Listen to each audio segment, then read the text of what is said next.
live C-SPAN coverage from the Cannon House office building on Capitol Hill as we await the start of today's January 6th committee hearing. This is the 7th public hearing the committee has held.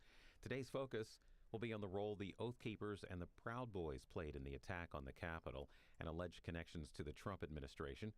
Committee members are expected to hear from a former spokesman for the Oath Keepers and one of their rioters who was in the Capitol that day. Questioning will be led today by Florida's Stephanie Murphy and Jamie Raskin of Maryland, both Democrats. Congressman Raskin was also an impeachment manager for both proceedings against Donald Trump. Before his time in government, he taught constitutional law for over 25 years at American University here in Washington, D.C. Congresswoman Murphy is serving her third term representing Florida's 7th District. She also sits on the Armed Services and Ways and Means Committees and was a Defense Department analyst before being elected to Congress. We want to let you know that today's hearing and all of C-SPAN programming is brought to you as a public service by the cable industry and these television companies, including Charter Communications, Cox, and Verizon Fios. We do expect this to get underway at 1 p.m. Eastern, and when the committee enters together from the back of the chamber, as they've done for all the hearings, that'll happen just after 1 o'clock. A reminder, if you need to step away from your TV but you want to continue following the hearing, you can just download C-SPAN Now, our free video app. Congressional sessions and speeches, conferences, and campaign events all available on the go with C-SPAN Now, available wherever you get your apps.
Again, minutes away from the start of the 7th January 6th committee hearing. Questioning today will center on the role the Oath Keepers and Proud Boys had in the attack on the Capitol and alleged connections to the Trump administration. Committee members are expected to hear from a former spokesman for the Oath Keepers and a Capitol rioter. We'll see committee members walk in together just a minute after 1 p.m. Eastern, which is the official start of this 7th hearing. Live coverage here on the C-SPAN networks.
The Select Committee to investigate the January 6th attack on the United States Capitol will be in order. Without objection, the Chair is authorized to declare the committee in recess at any point. Pursuant to House Deposition Authority Regulation 10, the Chair announces the committee's approval to release the deposition material presented during today's hearing. Good afternoon. When I think about the most basic way to explain the importance of elections in the United States, there's a phrase that always comes to mind. It may sound straightforward, but it's meaningful. We settle our differences at the ballot box. Sometimes my choice prevails, sometimes yours does, but it's that simple. We cast our votes, we count the votes. If something seems off with the results, we can challenge them in court, and then we accept the results. When you're on the losing side, that doesn't mean you have to be happy about it. And in the United States, there's plenty you can do and say so. You can protest, you can organize, you can get ready for the next election to try to make sure your side has a better chance the next time the people settle their differences at the ballot box. But you can't turn violent. You can't try to achieve your desired outcome through force or harassment or intimidation. Any real leader who sees their supporters going down that path, approaching that line, has a responsibility to say, stop. We gave it our best. We came up short. We try again next time, because we settled our differences at the ballot box. On December 14th, 2020, the presidential election was officially over. The Electoral College had cast its vote. Joe Biden was the president-elect of the United States. By that point, many of Donald Trump's supporters were already convinced that the election had been stolen, because that's what Donald Trump had been telling them. So what Donald Trump was required to do in that moment, what would have been required of any American leader, was to say, we did our best and we came up short. He went the opposite way. He seized on the anger he had already stoked among his most loyal supporters, and as they approached the line, he didn't wave them off, he urged them on. Today, the committee will explain how, as a part of his last-ditch effort to overturn the election and block the transfer of power, Donald Trump summoned a mob to Washington, D.C., and ultimately spurred that mob to wage a violent attack on our democracy. Our colleagues, Ms. Murphy of Florida and Mr. Raskin of Maryland, will lay out this story. First, I'm pleased to recognize our distinguished Vice Chair, Ms. Cheney of Wyoming, for any opening comments she'd care to offer. Thank you very much, Mr. Chairman. Our committee did not conduct a hearing last week, but we did conduct an on-the-record interview of President Trump's former White House counsel, Pat Cipollone. If you have watched these hearings, you've heard us call for Mr. Cipollone to come forward to testify. He did, and Mr. Cipollone's testimony met our expectations. We will save for our next hearing President Trump's behavior during the violence of January 6th. Today's hearing will take us from December 14th, 2020, when the Electoral College met and certified the results of the 2020 presidential election, up through the morning of January 6th. You will see certain segments of Pat Cipollone's testimony today. We will also see today how President Trump summoned a mob to Washington and how the president's stolen election lies provoked that mob to attack the Capitol. And we will hear from a man who was induced by President Trump's lies to come to Washington and join the mob, and how that decision has changed his life. Today's hearing is our 7th. We have covered significant ground over the past several weeks, and we have also seen a change in how witnesses and lawyers in the Trump orbit approach this committee. Initially, their strategy in some cases appeared to be to deny and delay. Today, there appears to be a general recognition that the committee has established key facts, including that virtually everyone close to President Trump, his Justice Department officials, his White House advisors, his White House counsel, his campaign, all told him the 2020 election was not stolen. This appears to have changed the strategy for defending Donald Trump. Now the argument seems to be that President Trump was manipulated by others outside the administration, that he was persuaded to ignore his closest advisors, and that he was incapable of telling right from wrong. This new strategy is to try to blame only John Eastman or Sidney Powell or Congressman Scott Perry or others, and not President Trump. In this version, the president was, quote, poorly served by these outside advisors. The strategy is to blame people his advisors called, quote, the crazies for what Donald Trump did. This, of course, is nonsense. President Trump is a 76-year-old man. He is not an impressionable child. Just like everyone else in our country, he is responsible for his own actions and his own choices.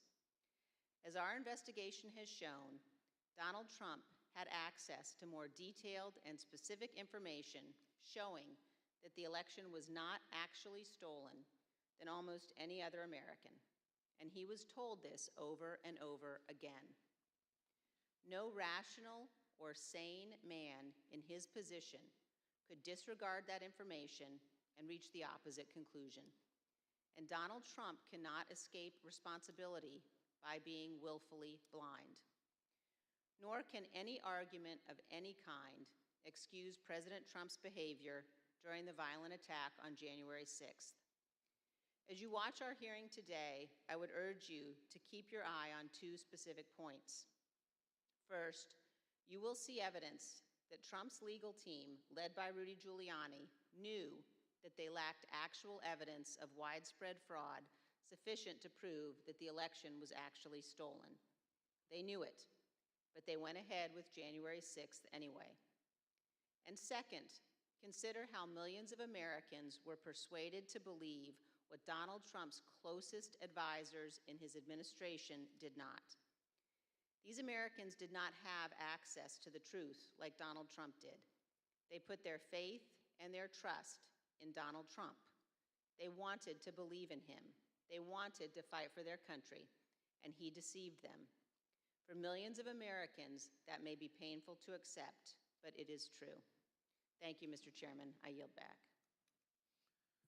Without objection, the chair recognizes the gentlewoman from Florida, Ms. Murphy, and the gentleman from Maryland, Mr. Raskin, for opening statements. Thank you, Mr. Chairman. We know beyond a shadow of a doubt that then President Donald Trump lost in a free and fair election. And yet, President Trump insisted that his loss was due to fraud in the election process, rather than to the democratic will of the voters. The president continued to make this claim despite being told again and again by the courts, by the Justice Department, by his campaign officials, and by some of his closest advisors that the evidence did not support this assertion. This was the big lie, and millions of Americans were deceived by it. Too many of our fellow citizens still believe it to this day. It's corrosive to our country and damaging to our democracy. As our committee has shown in prior hearings, following the election, President Trump relentlessly pursued multiple interlocking lines of effort, all with a single goal: to remain in power despite having lost. The lines of effort were aimed at his loyal Vice President, Mike Pence, at state election and elected officials, and at the U.S. Department of Justice. The president pressured the vice president to obstruct the process to certify the election result. He demanded that state officials find him enough votes to overturn the election outcome in that state, and he pressed the Department of Justice to find widespread evidence of fraud. When justice officials told the president that such evidence did not exist, the president urged them to simply declare that the election was corrupt. On December 14th, the Electoral College met to officially confirm that Joe Biden would be the next president. The evidence shows that once this occurred, President Trump and those who were willing to aid and abet him turned their attention to the joint session of Congress scheduled for January 6th, at which the vice president would preside. In their warped view, this ceremonial event was the next, and perhaps the last, inflection point that could be used to reverse the outcome of the election before Mr. Biden's inauguration. As President Trump put it, the vice president and enough members of Congress simply needed to summon the courage to act. To help them find that courage, the president called for backup. Early in the morning of December 19th, the president sent out a tweet urging his followers to travel to Washington, D.C. for January 6th. Be there, will be wild, the president wrote. As my colleague, Mr. Raskin, will describe in detail, this tweet served as a call to action, and in some cases, as a call to arms for many of President Trump's most loyal supporters. It's clear the president intended the assembled crowd on the January 6th to serve his goal.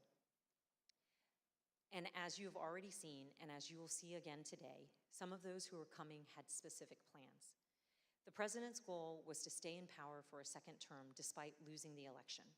The assembled crowd was one of the tools to achieve that goal. And in today's hearing, we will focus on events that took place in the final weeks leading up to January 6th, starting in mid-December.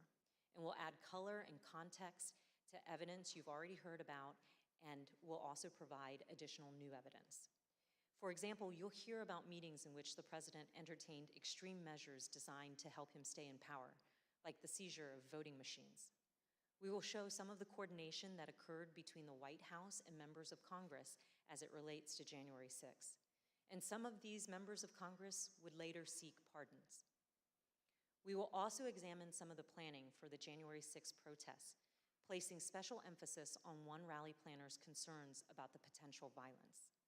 And we will describe some of the president's key actions on the evening of January 5th and the morning of January 6th, including how the president edited and ad-libbed his speech that morning at the Ellipse, directed the crowd to march to the Capitol, and spoke off script in a way that further inflamed an already angry crowd.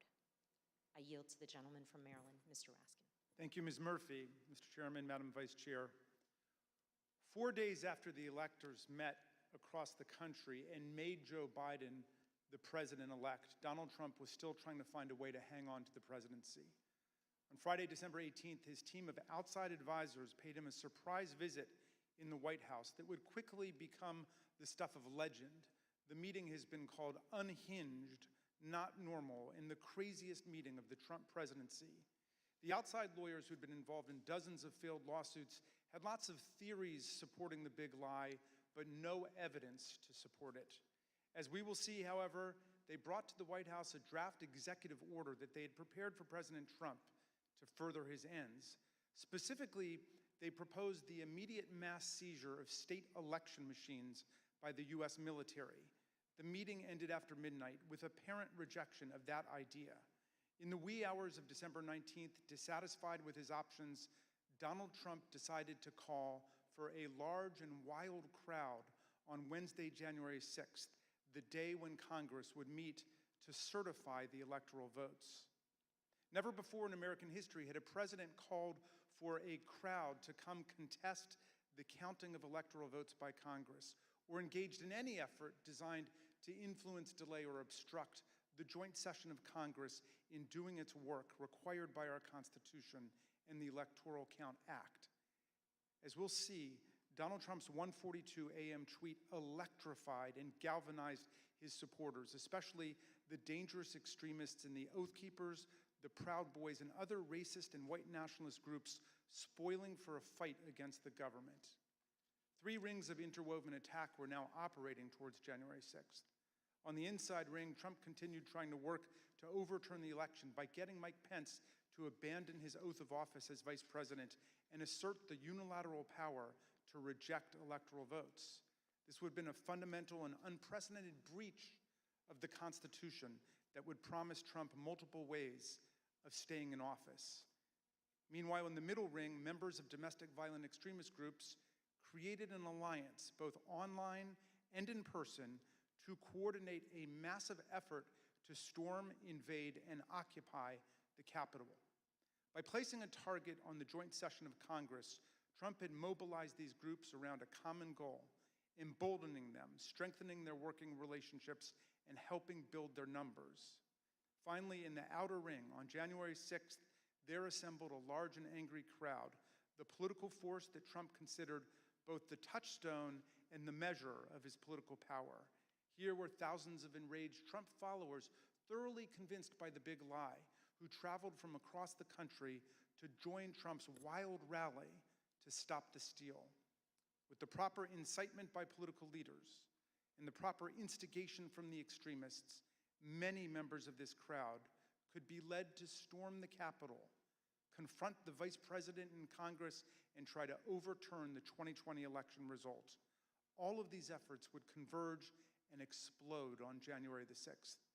Mr. Chairman, as you know better than any other member of this committee from the wrenching struggle for voting rights in your beloved Mississippi, the problem of politicians whipping up mob violence to destroy fair elections is the oldest domestic enemy of constitutional democracy in America. Abraham Lincoln knew it too. In 1837, a racist mob in Alton, Illinois, broke into the offices of an abolitionist newspaper and killed its editor, Elijah Lovejoy. Lincoln wrote a speech in which he said that no transatlantic military giant could ever crush us as a nation, even with all of the fortunes in the world. But if downfall ever comes to America, he said, we ourselves would be its author and finisher. If racist mobs are encouraged by politicians to rampage and terrorize, Lincoln said, they will violate the rights of other citizens and quickly destroy the bonds of social trust necessary for democracy to work. Mobs and demagogues will put us on a path to political tyranny, Lincoln said. As we'll see today, this very old problem has returned with new ferocity today as a president who lost an election deployed a mob which included dangerous extremists to attack the constitutional system of election and the peaceful transfer of power. And as we'll see, the creation of the internet and social media has given today's tyrants tools of propaganda and disinformation that yesterday's despots could only have dreamed of. I yield back to the gentle lady from Florida, Ms. Murphy. Article 2 of the United States Constitution establishes the Electoral College. Each state's laws provide that electors are to be chosen by a popular vote. And on December 14th, 2020, electors met in all 50 states and the District of Columbia to cast their votes. Joseph Biden won by a margin of 306 to 232. The election was over. Mr. Biden was the president-elect. Before the Electoral College met, Donald Trump and his allies filed dozens of legal challenges to the election, but they lost over and over again, including in front of multiple judges President Trump had nominated to the bench. In many of these cases, the judges were highly critical of the arguments put forward, explaining that no genuine evidence of widespread fraud had been presented. For example, a federal judge in Pennsylvania said, "This court has been presented with strained legal arguments without merit and speculative accusations unsupported by evidence. In the United States of America, this cannot justify the disenfranchisement of a single voter, let alone all the voters of its sixth most populated state." On December 15th, after the Electoral College certified the outcome, the Republican Majority Leader in the Senate acknowledged Mr. Biden's victory. Yesterday, electors met in all 50 states. So as of this morning, our country has officially a president-elect and a vice president-elect. Many millions of us had hoped the presidential election would yield a different result. But our system of government has processes to determine who will be sworn in on January the 20th. The Electoral College has spoken. So today I want to congratulate President-elect Joe Biden. Even members of President Trump's cabinet and his White House staff understood the significance of his losses in the courts and the absence of evidence of fraud. They also respected the constitutional certification by the Electoral College. Many of them told President Trump that it was time to concede the election to Mr. Biden. For example, then Secretary of Labor Gene Scalia, an accomplished lawyer and the son of late Justice Scalia, called President Trump in mid-December and advised him to concede and accept the rulings of the courts. And so I had to put a call into the president. I might have called on the 13th. We spoke, I believe, on the 14th, in which I conveyed to him that I thought that it was time for him to acknowledge that President Biden had prevailed in the election. But I communicated to the president that when that legal process is exhausted and when the electors have voted, that's the point at which that outcome needs to be expected. I told him that I did believe, yes, that once those legal processes were run, if fraud had not been established that had affected the outcome of the election, then unfortunately, I believe that what had to be done was concede the outcome. As you've seen in prior hearings, President Trump's Justice Department, his White House staff, and his campaign officials were repeatedly telling him that there was no evidence of fraud sufficient to change the outcome of the election. And last week, we conducted an 8-hour interview with President Trump's White House counsel, Pat Cipollone. You'll see a number of excerpts of that interview today and even more in our next hearing. Mr. Cipollone told us that he agreed with the testimony that there was no evidence of fraud sufficient to overturn the election. I want to start by asking if you agree, Mr. Cipollone, with the conclusions of Matt Morgan, of Bill Barr, of all of the individuals who evaluated those claims that there is no evidence of election fraud sufficient to undermine the outcome in a particular state. Yes, I agree with that. And Mr. Cipollone also specifically testified that he believed that Donald Trump should have conceded the election. Did you believe, Mr. Cipollone, that the president should concede once you made a determination based on the investigations that you credited DOJ did and the campaign did? Did you, in your mind, form a belief that the president should concede the election loss at a certain point after the election? Well, again, I was the White House counsel. Some of those decisions are political. So to the extent that, but if your question is, did I believe he should concede the election at a point in time? Yes, I did. I believe Leader McConnell went onto the floor of the Senate, I believe in mid-December, and basically said, the process is done. That would be in line with my thinking on these things. As Attorney General Bill Barr testified, December 14th should have been the end of the matter. December 14th was the day that the states certified their votes and sent them to Congress. And in my view, that was the end of the matter. I didn't see, I thought that this would lead inexorably to a new administration. Mr. Cipollone also testified that the president's chief of staff, Mark Meadows, said he shared this view.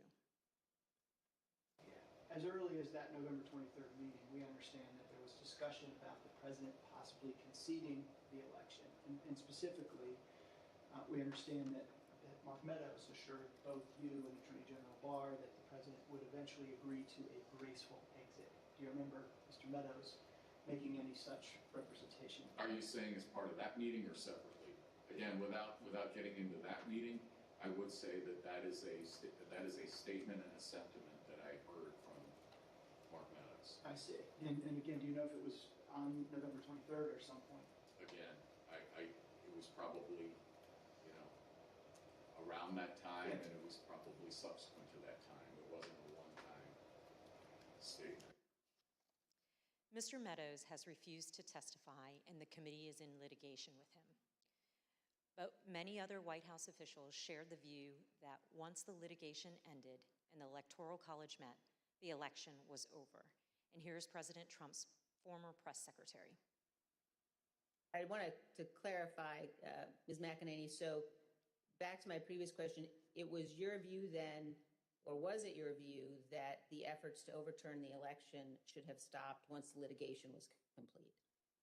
In my view, upon the conclusion of litigation was when I began to plan for life after the administration. And this is what Ivanka Trump told us.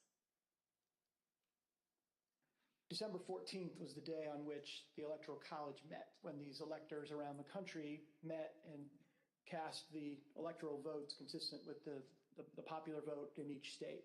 And it was obviously a public proceeding or a series of proceedings that President Biden had obtained the requisite number of electors. Was that an important day for you? Did that affect sort of your planning or your realization as to whether or not there was going to be an end of this administration?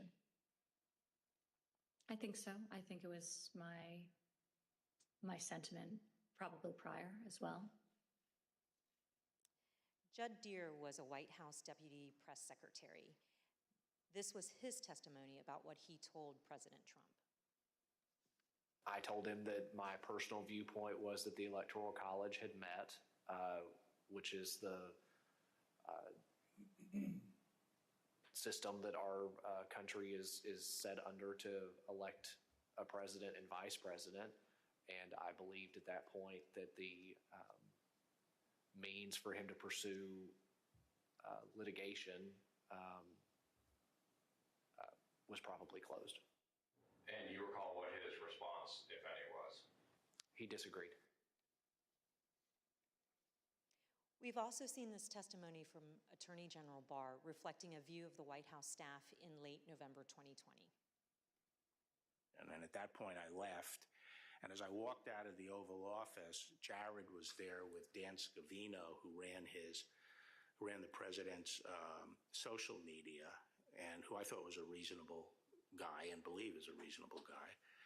And I said, how long is he going to carry on with this stolen election stuff? Where's this going to go? And by that time, Meadows had caught up with me and leaving the office, and caught up to me and said that he said, look, I think that he's becoming more realistic and knows that there's a limit to how far he can take this. And then Jared said, yeah, we're working on this. We're working on it. Likewise, in this testimony, Cassidy Hutchinson, an aide to Mark Meadows, described her conversations with President Trump's Director of National Intelligence, John Ratcliffe, a former Republican congressman. He had expressed to me that he was concerned that it could spiral out of control and potentially be dangerous, either for our democracy or the way that things were going for the six. Of course, underlying all of this is the fundamental principle that the President of the United States cannot simply disregard the rulings of state and federal courts, which are empowered to address specific election-related claims. The President cannot simply pretend that the courts had not ruled. By that time, the President or his associates had lost 60 out of 61 cases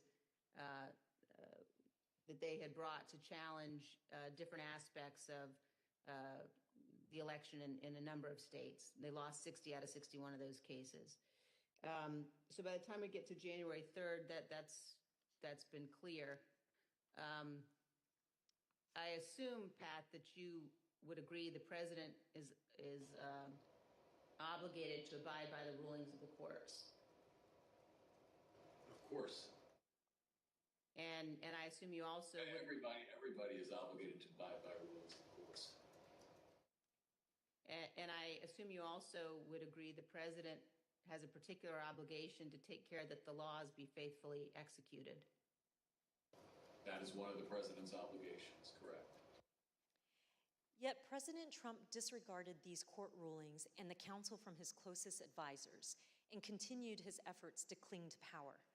In our prior hearings, you have heard considerable testimony about President Trump's attempts to corruptly pressure Vice President Pence to refuse to count electoral votes, to corrupt the Department of Justice, to pressure state officials and state legislatures, and to create and submit a series of fake electoral slates. Now, we will show you what other actions President Trump was taking between December 14th, 2020 and January 6th. I yield to the gentleman from Maryland, Mr. Raskin. Thank you, Ms. Murphy. Throughout our hearings, you've heard how President Trump made baseless claims that voting machines were being manipulated by foreign powers in the 2020 election. You've also heard Trump's Attorney General, Bill Barr, describe such claims as complete nonsense, which he told the President. Let's review that testimony. I saw absolutely zero basis for the allegations, but they were made in such a sensational way that they obviously were influencing a lot of people, members of the public, that there was this systemic corruption in the system and that their votes didn't count and that these machines controlled by somebody else were actually determining it, which was complete nonsense. And it was being laid out there. And I told them that it was crazy stuff and they were wasting their time on that. And it was doing a grave disservice to the country. We've learned that President Trump's White House counsel agreed with the Department of Justice about this. Attorney General Barr made a public announcement on December 1st, less than a month after the election, that he had seen no suspended fraud sufficient. Fair to say that by December 1st, you had reached the same conclusion? It's fair to say that I agree with Attorney General Barr's conclusion on December 1st. Yes, I did, and I supported that conclusion. However, the strong rejection of the Attorney General and the White House counsel of these claims did not stop the president from trying to press them in public. But that's not all he did. Indeed, as you'll see in this clip, the president asked Attorney General Bill Barr to have the Department of Justice seize voting machines in the states. My recollection is the president said something like, well, we could get to the bottom, some people say we could get to the bottom of this if the department seized the machines. It was a typical way of raising a point. And I said, absolutely not. There's no probable cause, and I'm not going to seize any machines. And that was that. Yeah. But this wasn't the end of the matter. On the evening of December 18th, 2020, Sidney Powell, General Michael Flynn, and others entered the White House for an unplanned meeting with the president, the meeting that would last multiple hours and become hot-blooded and contentious. The executive order behind me on the screen was drafted on December the 16th, just 2 days after the Electoral College vote, by several of the president's outside advisors over a luncheon at the Trump International Hotel.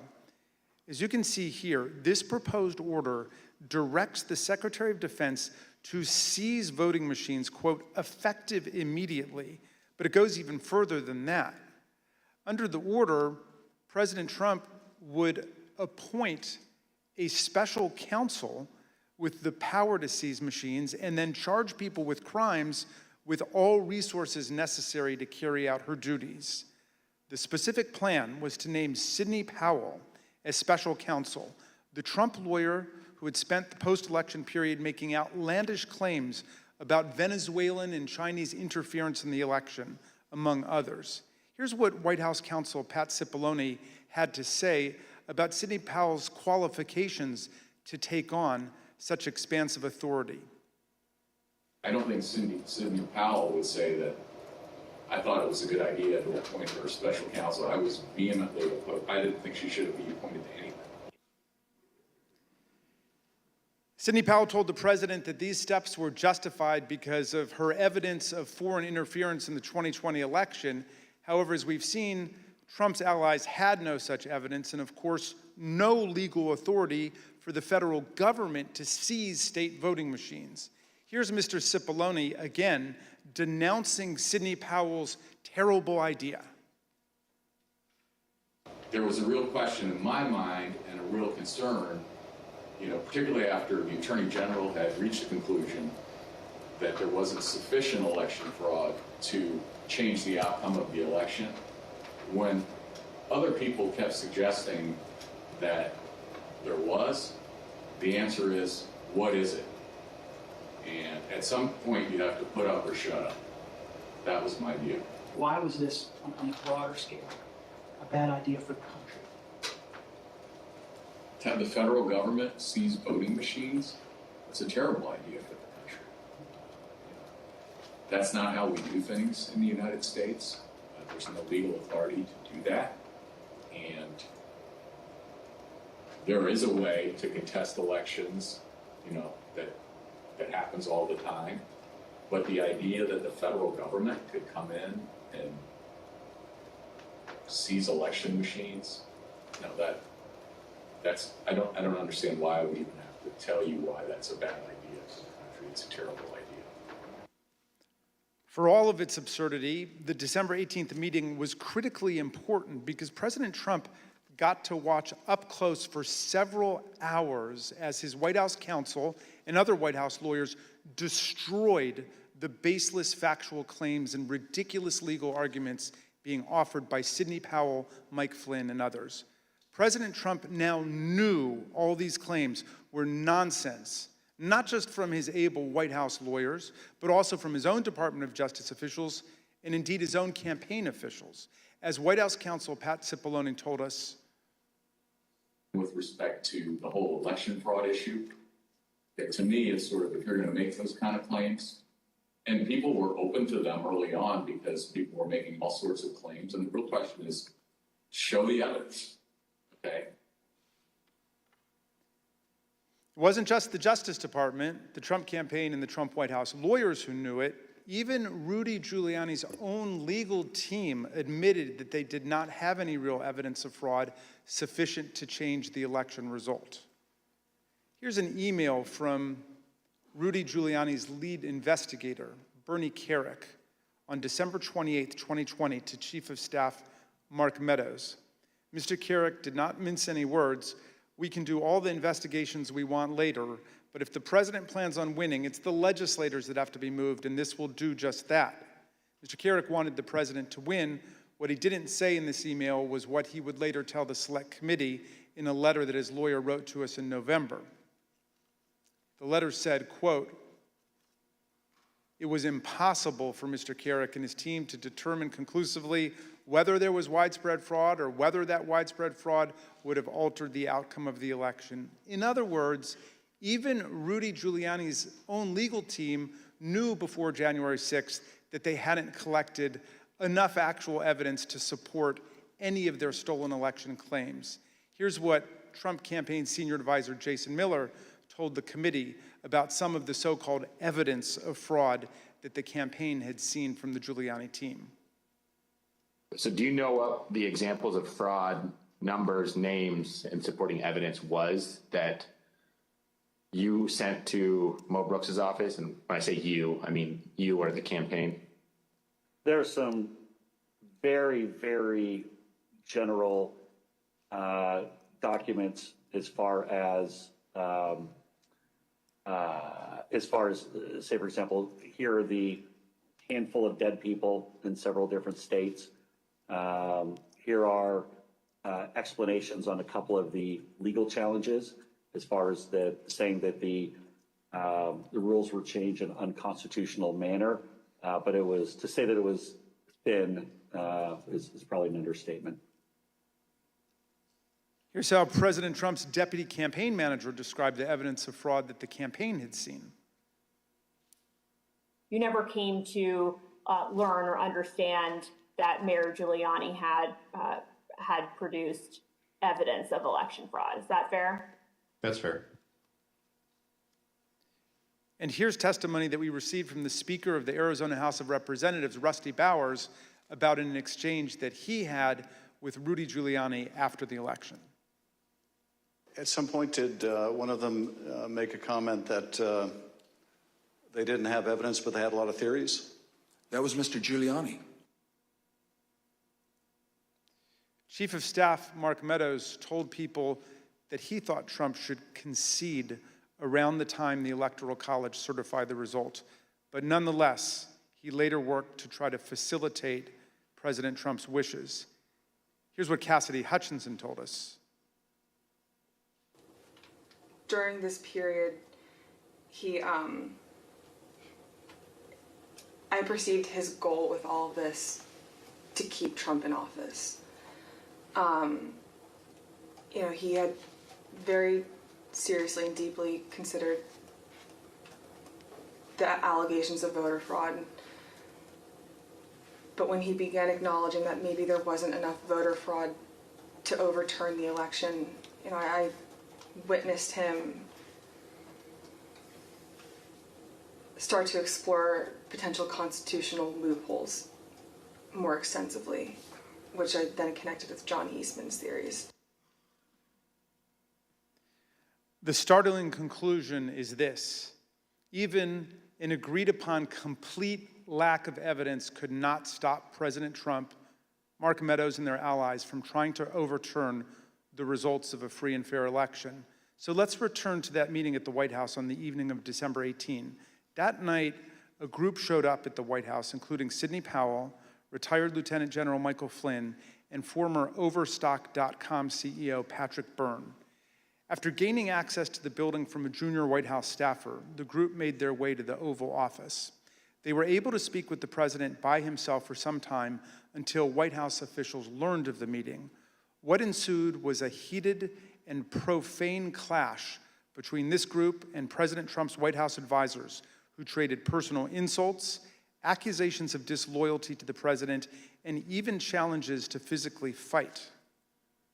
The meeting would last over 6 hours, beginning here in the Oval Office, moving around the West Wing, and many hours later, ending up in the president's private residence.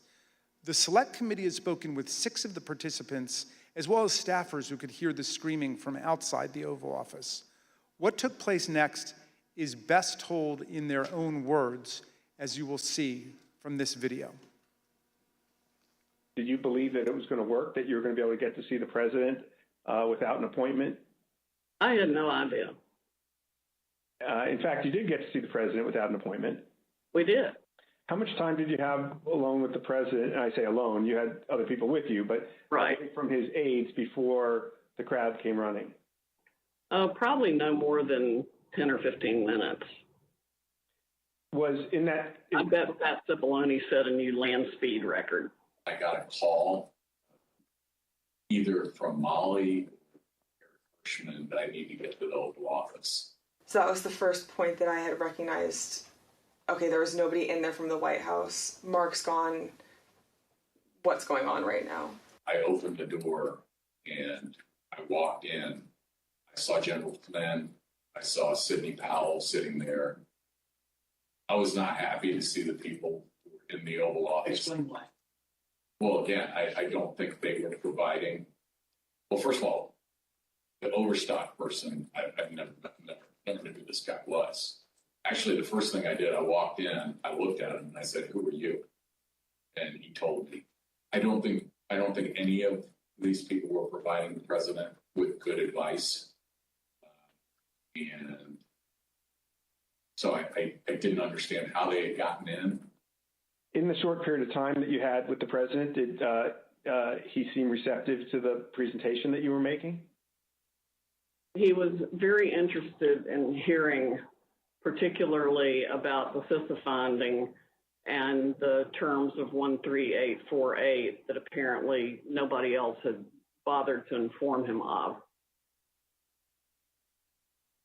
I was asking, like, you claiming the Democrats were working with Yugoslavs, Venezuelans, and whomever else. And at one point,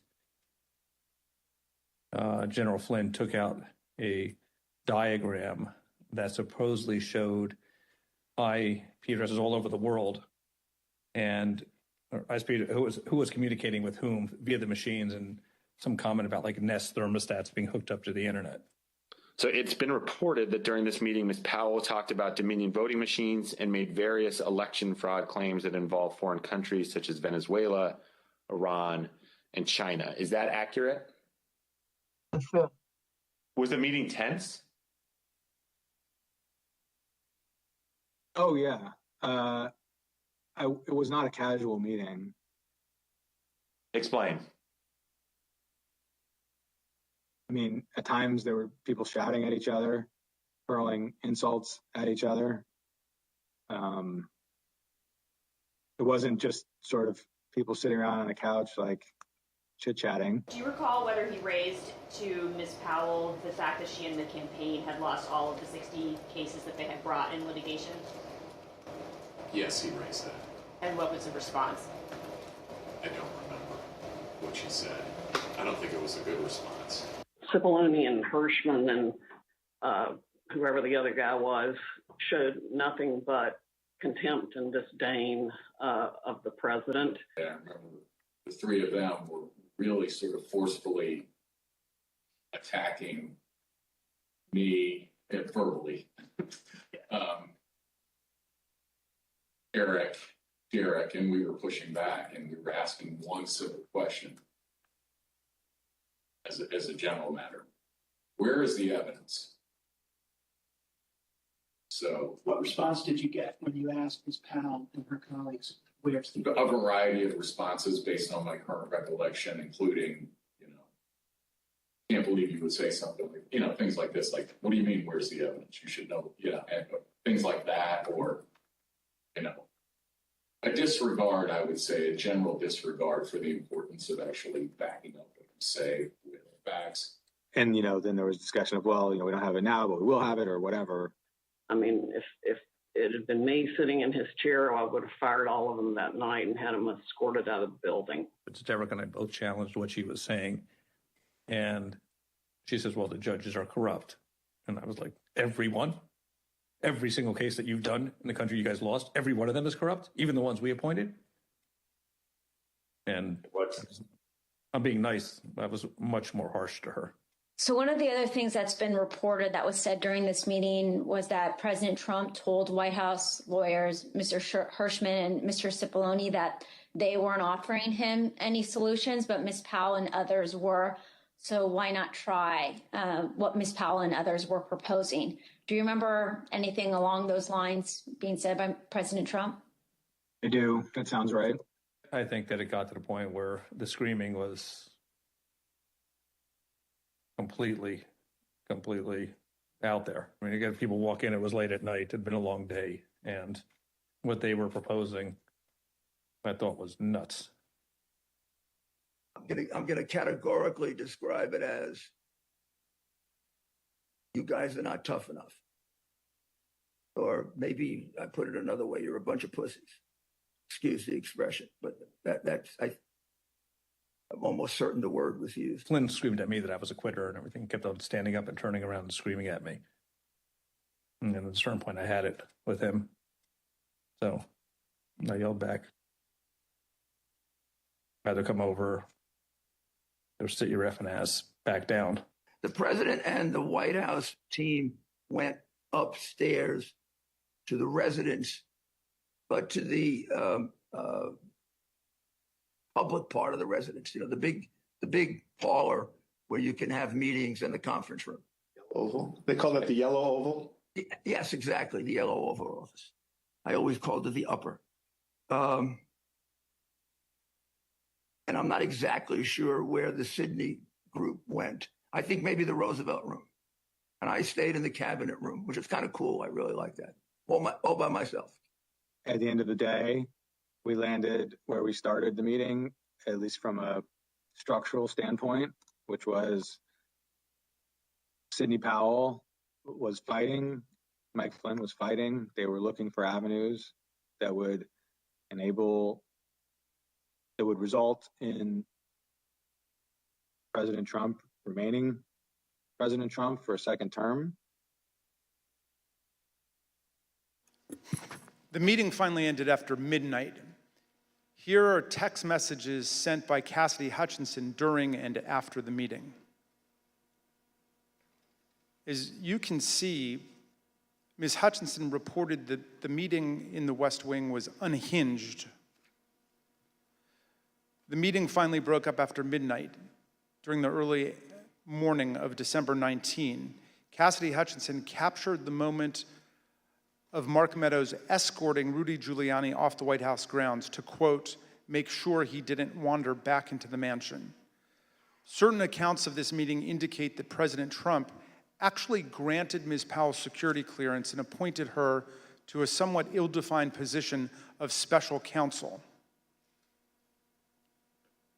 He asked Pat Cipollone if he had the authority to name me special counsel, and he said yes. And then he asked him if he had the authority to give me whatever security clearance I needed, and Pat Cipollone said yes. And then the president said, okay, I'm naming her that, and I'm giving her security clearance. And then shortly before we left, and it totally blew up, was when Cipollone and/or Hirschman and whoever the other young man was said, you can name her whatever you want to name her, and no one's going to pay any attention to it. How did he respond? How did the president respond to that? Something like, you see what I deal with this all the time. Over the ensuing days, no further steps were taken to appoint Sidney Powell, but there is some ambiguity about what the president actually said and did during the meeting. Here is how Pat Cipollone described it. I don't know what her understanding of whether she had been appointed, what she had been appointed to. Okay. In my view, she hadn't been appointed to anything and ultimately wasn't appointed to anything because there had to be other steps taken. So that was my view when I left the meeting, but she may have a different view and others may have a different view and the president may have a different view. Were any steps taken, including the president himself, telling her she'd been appointed? Again, I'm not going to get into what the president said in the meeting. My recollection is you're not appointed till steps are taken to get the paperwork done. And when I left the meeting, okay, I guess what I'm trying to say is I'm not going to get into what the president said or said he wanted.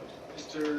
Cipollone, when the matter continued to flare up over the next several days, was it your understanding that Sidney Powell was still seeking an appointment or that she was asserting that she had been appointed by the president at the December 18 meeting?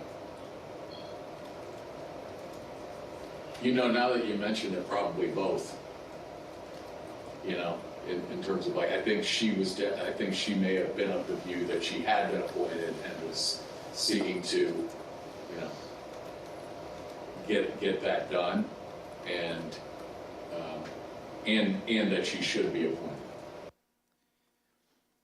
As you listen to these clips, remember that Ms. Powell, the person who President Trump tried to make special counsel, was ultimately sanctioned by a federal court and sued by Dominion Voting Systems for defamation. In her own defense to that lawsuit, Sidney Powell argued that, quote, no reasonable person would conclude that the statements were truly statements of fact. Not long after Sidney Powell, General Flynn, and Rudy Giuliani left the White House in the early hours of the morning, President Trump turned away from both his outside advisors' most outlandish and unworkable schemes and his White House counsel's advice to swallow hard and accept the reality of his loss. Instead, Donald Trump issued a tweet that would galvanize his followers, unleash a political firestorm, and change the course of our history as a country. Trump's purpose was to mobilize a crowd. And how do you mobilize a crowd in 2020? With millions of followers on Twitter, President Trump knew exactly how to do it. At 1:42 a.m. on December 19, 2020, shortly after the last participants left the unhinged meeting, Trump sent out the tweet with his explosive invitation. Trump repeated his big lie and claimed it was, quote, statistically impossible to have lost the 2020 election before calling for a big protest in D.C. on January 6th. Be there, will be wild. Trump supporters responded immediately. Women for America First, a pro-Trump organizing group, had previously applied for a rally permit for January 22nd and 23rd in Washington, D.C., several days after Joe Biden was to be inaugurated. But in the hours after the tweet, they moved their permit to January 6th, 2 weeks before. This rescheduling created the rally where Trump would eventually speak. The next day, Ali Alexander, leader of the Stop the Steal organization and a key mobilizer of Trump supporters, registered wildprotest.com, named after Trump's tweet. Wildprotest.com provided comprehensive information about numerous newly organized protest events in Washington. It included event times, places, speakers, and details on transportation to Washington, D.C. Meanwhile, other key Trump supporters, including far-right media personalities, began promoting the wild protest on January 6th. It's Saturday, December 19th. The year is 2020. And one of the most historic events in American history has just taken place.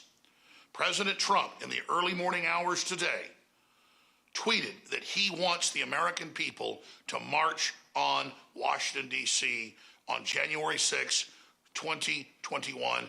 And now Donald Trump is calling on his supporters to descend on Washington, D.C., January 6th. He is now calling on we, the people, to take action and to show our numbers. We're going to only be saved by millions of Americans moving to Washington, occupying the entire area, if necessary, storming right into the Capitol. You know, we know the rules of engagement. If you have enough people, you can push down any kind of a fence or a wall. This could be Trump's last stand. And it's a time when he has specifically called on his supporters to arrive in D.C.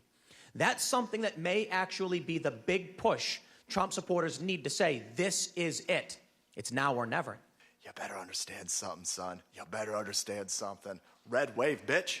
Red wave. This is going to be a red wedding going down January 6th. On that day, Trump says, show up for a protest. It's going to be wild. And based on what we've already seen from the previous events, I think Trump is absolutely correct. Motherfucker, you better look outside. You better look out January 6th. Kick that fucking door open. Look down the street.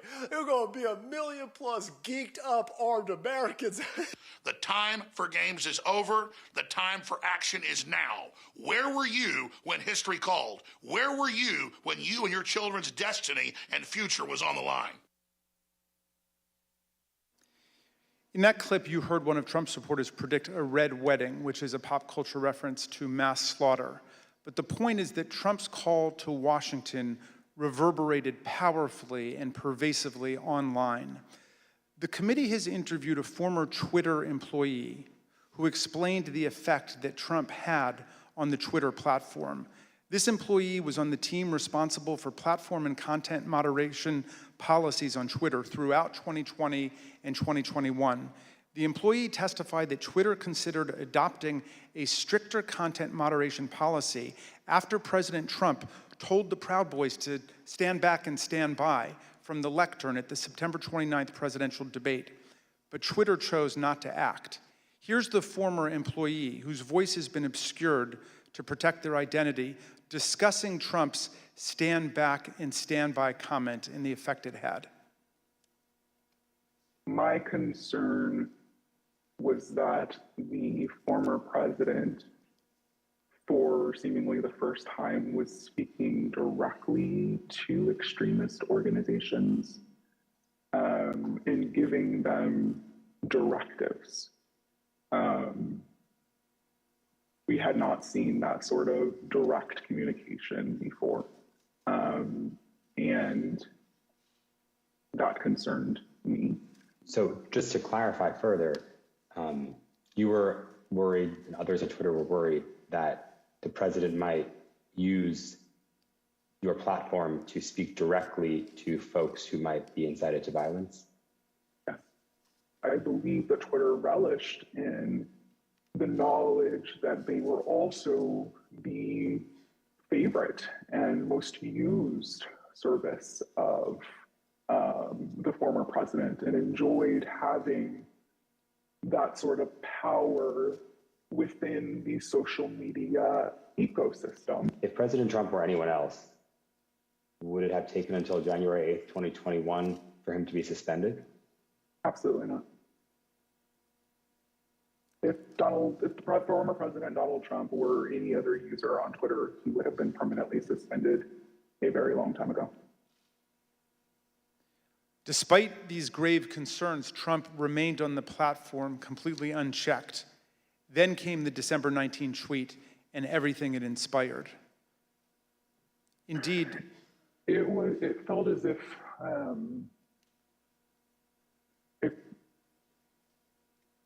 a mob was being organized, and they were gathering together their weaponry and their logic and their reasonings behind why they were prepared to fight prior to December 19th. Again, it was vague. It was non-specific, but very clear that individuals were ready, willing, and able to take up arms. after this tweet on December 19th, again, it became clear not only were these individuals ready and willing, but the leader of their cause was asking them to join him in this cause and in fighting for this cause in DC on January 6th as well. I will also say what shocked me was the responses to these tweets, right? So these were a lot of the locked and loaded, stand back, stand by, those tweets were in response to Donald Trump saying things like this, right? So there would be a response that said, big protests in DC on January 6th, be there, be wild, and someone would respond and say, I'm locked and loaded and ready for Civil War Part 2, right? I very much believe that Donald Trump posting this tweet on December 19th was essentially staking a flag in DC on January 6th for his supporters to come and rally. And you were concerned about the potential for this gathering becoming violent? Absolutely. Indeed, many of Trump's followers took to social media to declare that they were ready to answer Trump's call. One user asked, is the 6th D-Day? Is that why Trump wants everyone there? Another asserted, Trump just told us all to come armed. Fucking A, this is happening. A third took it even further. It will be wild means we need volunteers for the firing squad.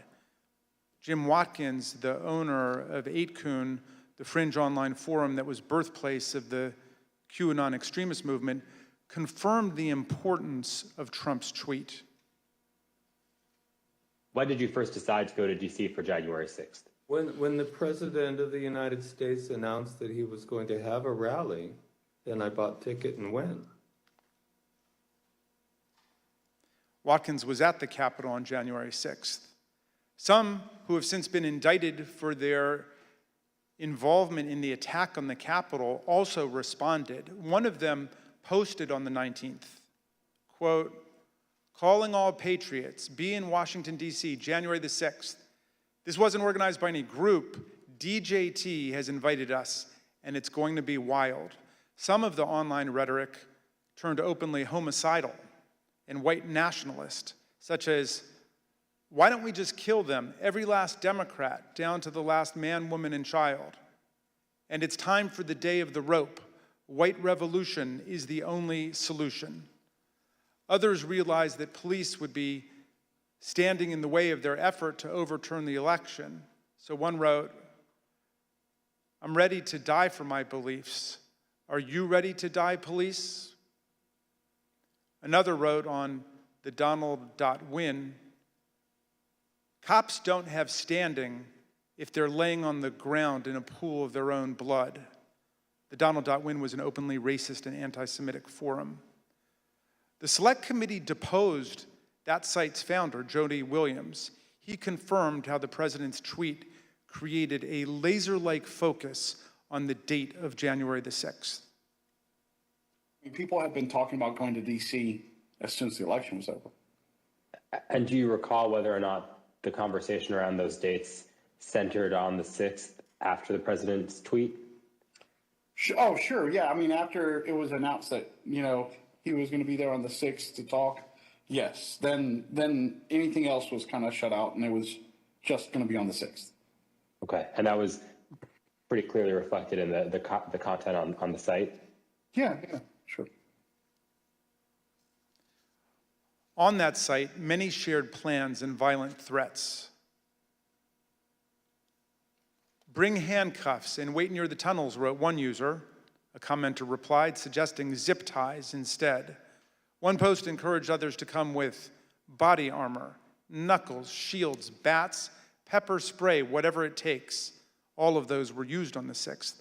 The post concluded, join your local Proud Boys chapter as well. The Donald.win featured discussions of the tunnels beneath the Capitol complex, suggestions for targeting members of Congress, and encouragement to attend this once-in-a-lifetime event. While Trump supporters grew more aggressive online, he continued to rile up his base on Twitter. He said there was overwhelming evidence that the election was the biggest scam in our nation's history. As you can see, the president continued to boost the event, tweeting about it more than a dozen times in the lead up to January the 6th. Mr. Chairman, I reserve.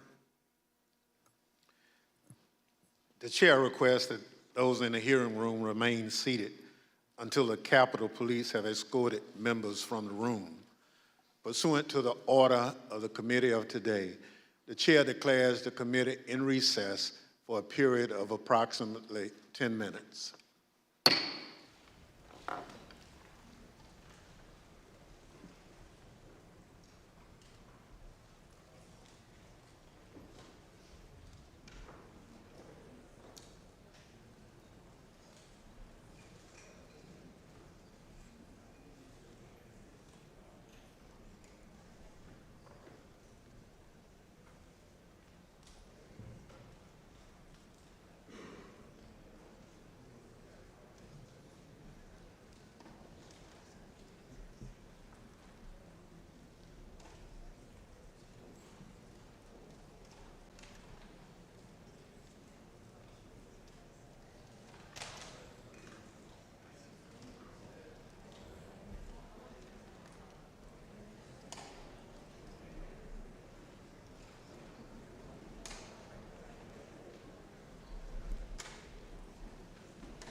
The January 6th committee in a short break now. The session started a little after 1 p.m. Eastern today. We expect it to resume in just under 10 minutes. Committee members today hearing about the actions of organizations like the Oath Keepers and the Proud Boys and alleged connections between the extremist groups and Donald Trump's White House. Questioning today being led by committee members Stephanie Murphy from Florida and Maryland's Jamie Raskin, both Democrats. Congressman Raskin also having taken part as a House Judiciary Committee impeachment manager for both proceedings against Donald Trump. And if you missed any of today's hearing, we will be showing it again in its entirety tonight, starting at 9 Eastern on C-SPAN. And committee members are expected back at about 2:20 Eastern today to resume this hearing.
You are watching live coverage of the 7th January 6th committee hearing.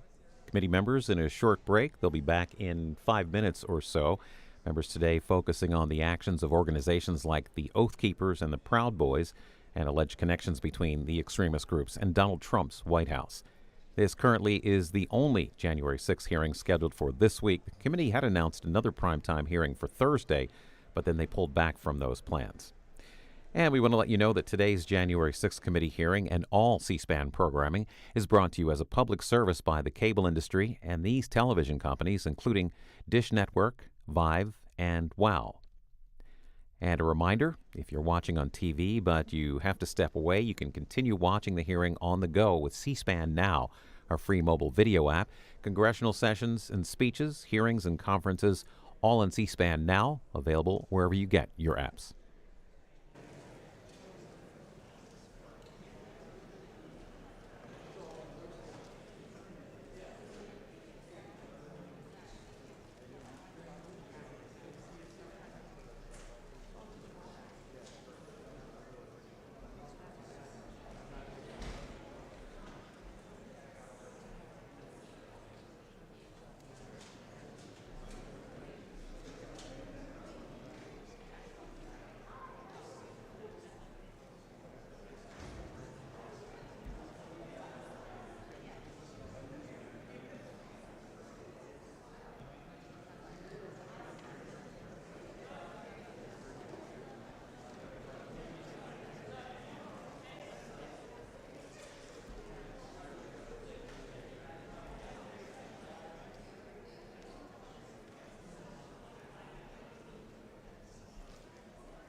And we're moments away from resumption of the 7th January 6th committee hearing. We've seen the next panel of witnesses arrive.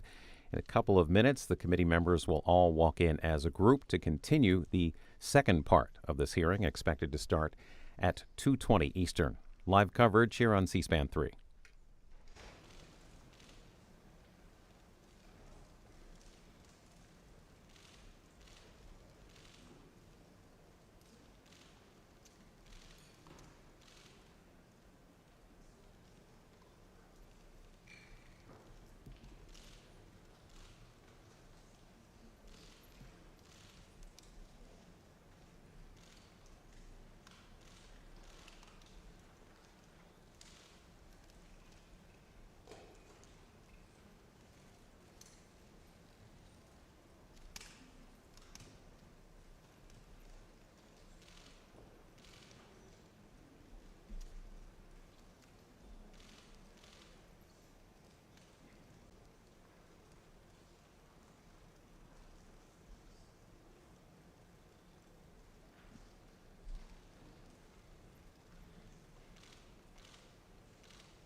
Live coverage of the January 6th committee hearing was expected to resume at 2:20 Eastern. You'll notice that the witnesses are in the room, but the committee members have not yet returned from what was expected to be a 10-minute recess.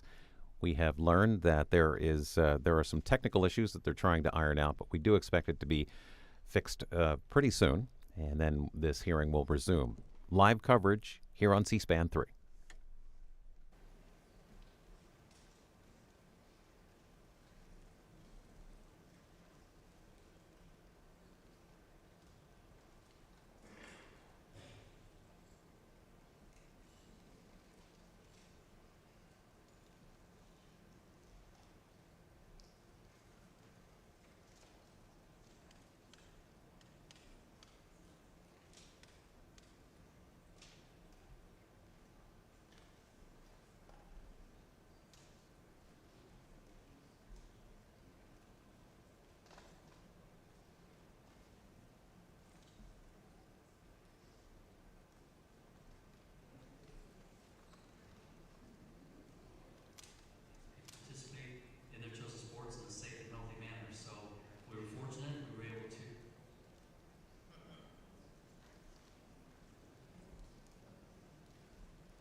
committee will be in order. The chair recognizes the gentleman from Maryland, Mr. Raskin. Mr. Chairman, President Trump's tweet drew tens of thousands of Americans to Washington to form the angry crowd that would be transformed on January the 6th into a violent mob. Dr. Donnell Harvin, who was the Chief of Homeland Security and Intelligence for D.C., told the committee how his team saw Trump's December 19th tweet unite violent groups across the spectrum on the far right. We got derogatory information from OSINT suggesting that some very, very violent individuals were organizing to come to D.C. And not only were they organizing to come to D.C., but they were these groups, these non-aligned groups were aligning. And so all the red flags went up at that point. You know, when you have armed militia, collaborating with white supremacy groups, collaborating with conspiracy theory groups online, all toward the common goal, you start seeing what we call in terrorism a blended ideology, and that's a very, very bad sign. Then when they were clearly across, not just across one platform, but across multiple platforms of these groups coordinating, not just like chatting, hey, how's it going? You know, what's the weather like where you're at? But like, what are you bringing? What are you wearing? Where do we meet up? Do you have plans for the Capitol? That's operational. That's like pre-operational intelligence, right? And that is something that's clearly alarming. The Proud Boys and the Oath Keepers are two key groups that responded immediately to President Trump's call. The Proud Boys are a far-right street-fighting group that glorifies violence and white supremacy. The Oath Keepers are extremists who promote a wide range of conspiracy theories and sought to act as a private paramilitary force for Donald Trump. The Department of Justice has charged leaders of both groups with seditious conspiracy to overthrow the government of the United States on January the 6th. Trump's December 19th tweet motivated these two extremist groups, which have historically not worked together to coordinate their activities. December 19th at 10:22 a.m., just hours after President Trump's tweet, Kelly Meggs, the head of the Florida Oath Keepers, declared an alliance among the Oath Keepers, the Proud Boys, and the Florida Three Percenters, another militia group. He wrote, "We have decided to work together and shut this shit down." Phone records obtained by the Select Committee show that later that afternoon, Mr. Meggs called Proud Boys leader Enrique Tarrio, and they spoke for several minutes. The very next day, the Proud Boys got to work. The Proud Boys launched an encrypted chat called the Ministry of Self-Defense. The committee obtained hundreds of these messages, which show strategic and tactical planning about January the 6th, including maps of Washington, D.C. that pinpoint the location of police. In the weeks leading up to the attack, leaders in both the Proud Boys and the Oath Keepers worked with Trump allies. One such ally was Lieutenant General Michael Flynn, Trump's former national security advisor and one of the participants in the unhinged meeting at the White House on December 18th. He also had connections to the Oath Keepers. This photo from December 12th shows Flynn and Patrick Byrne, another Trump ally who was present at that December 18th meeting, guarded by indicted Oath Keeper Roberto Minuta. Another view of the scene shows Oath Keepers leader Stuart Rhodes in the picture as well. Another central figure with ties to this network of extremist groups was Roger Stone, a political consultant and longtime confidant of President Trump. He pardoned both Flynn and Stone in the weeks between the election on November 3rd and January 6th. In the same time frame, Stone communicated with both the Proud Boys and the Oath Keepers regularly. The committee obtained encrypted content from a group chat called Friends of Stone, FOS, which included Stone, Rhodes, Tarrio, and Ali Alexander. The chat focused on various pro-Trump events in November and December of 2020, as well as January 6th. As you can see here, Stuart Rhodes himself urged the Friends of Stone to have people go to their state capitals if they cannot make it to Washington for the first Million MAGA March on November 14th. These friends of Roger Stone had a significant presence at multiple pro-Trump events after the election, including in Washington on December the 12th.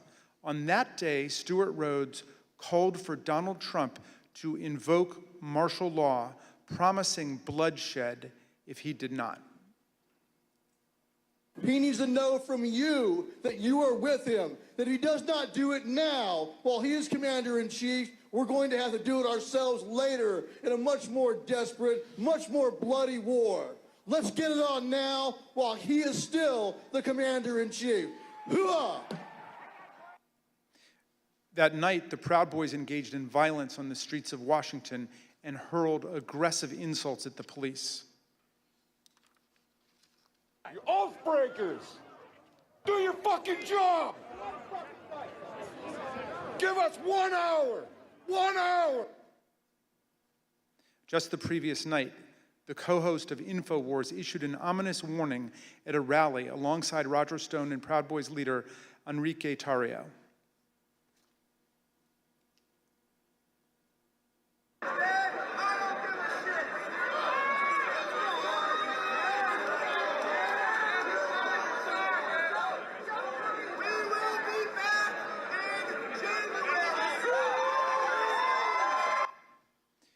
Encrypted chats obtained by the Select Committee show that Kelly Meggs, the indicted leader of the Florida Oath Keepers, spoke directly with Roger Stone about security on January 5th and 6th.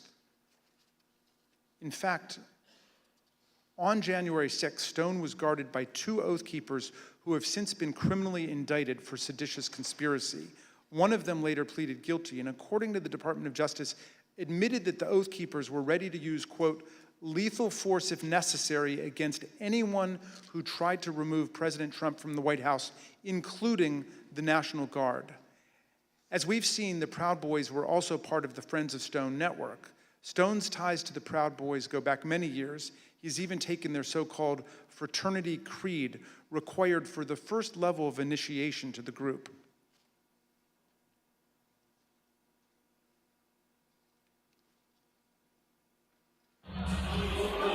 Hi, I'm Roger Stone. I'm a Western chauvinist. I refuse to apologize for creating a modern world.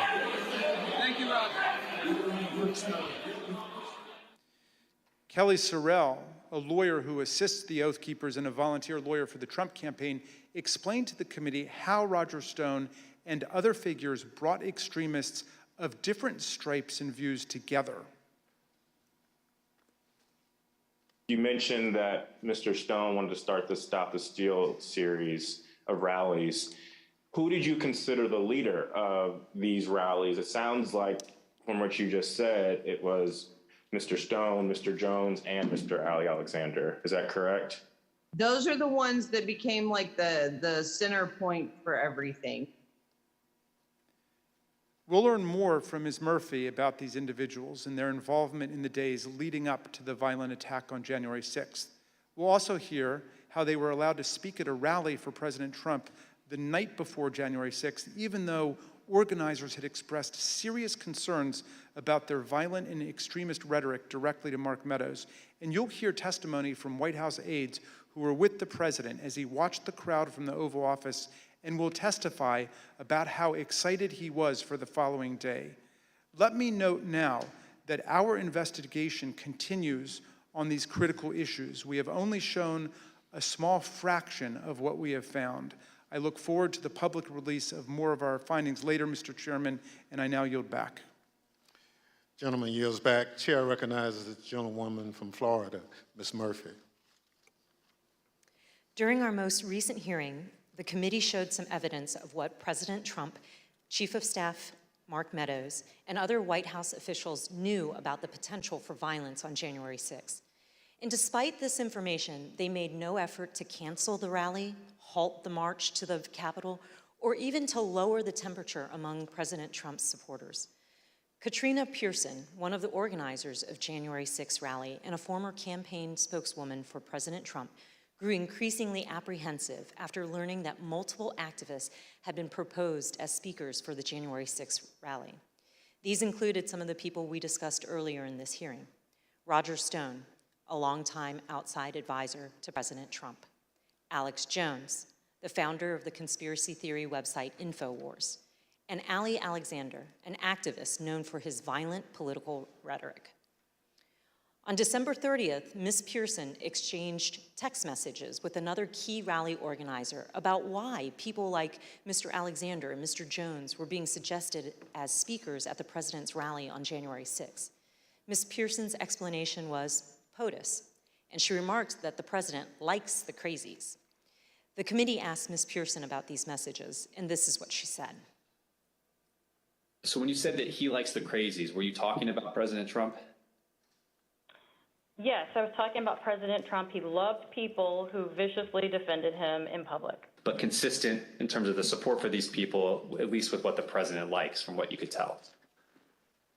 Yes, the people that would be very, very vicious in publicly defending him. On January 2nd, Ms. Pearson's concerns about the potential rally speakers had grown serious enough that she reached out to Mr. Meadows directly. She wrote, "Good afternoon. Would you mind giving me a call regarding this January 6th event? Things have gotten crazy and I desperately need some direction, please." According to phone records obtained by the committee, Ms. Pearson received a phone call from Mr. Meadows 8 minutes later. Here's what Ms. Pearson said about that conversation.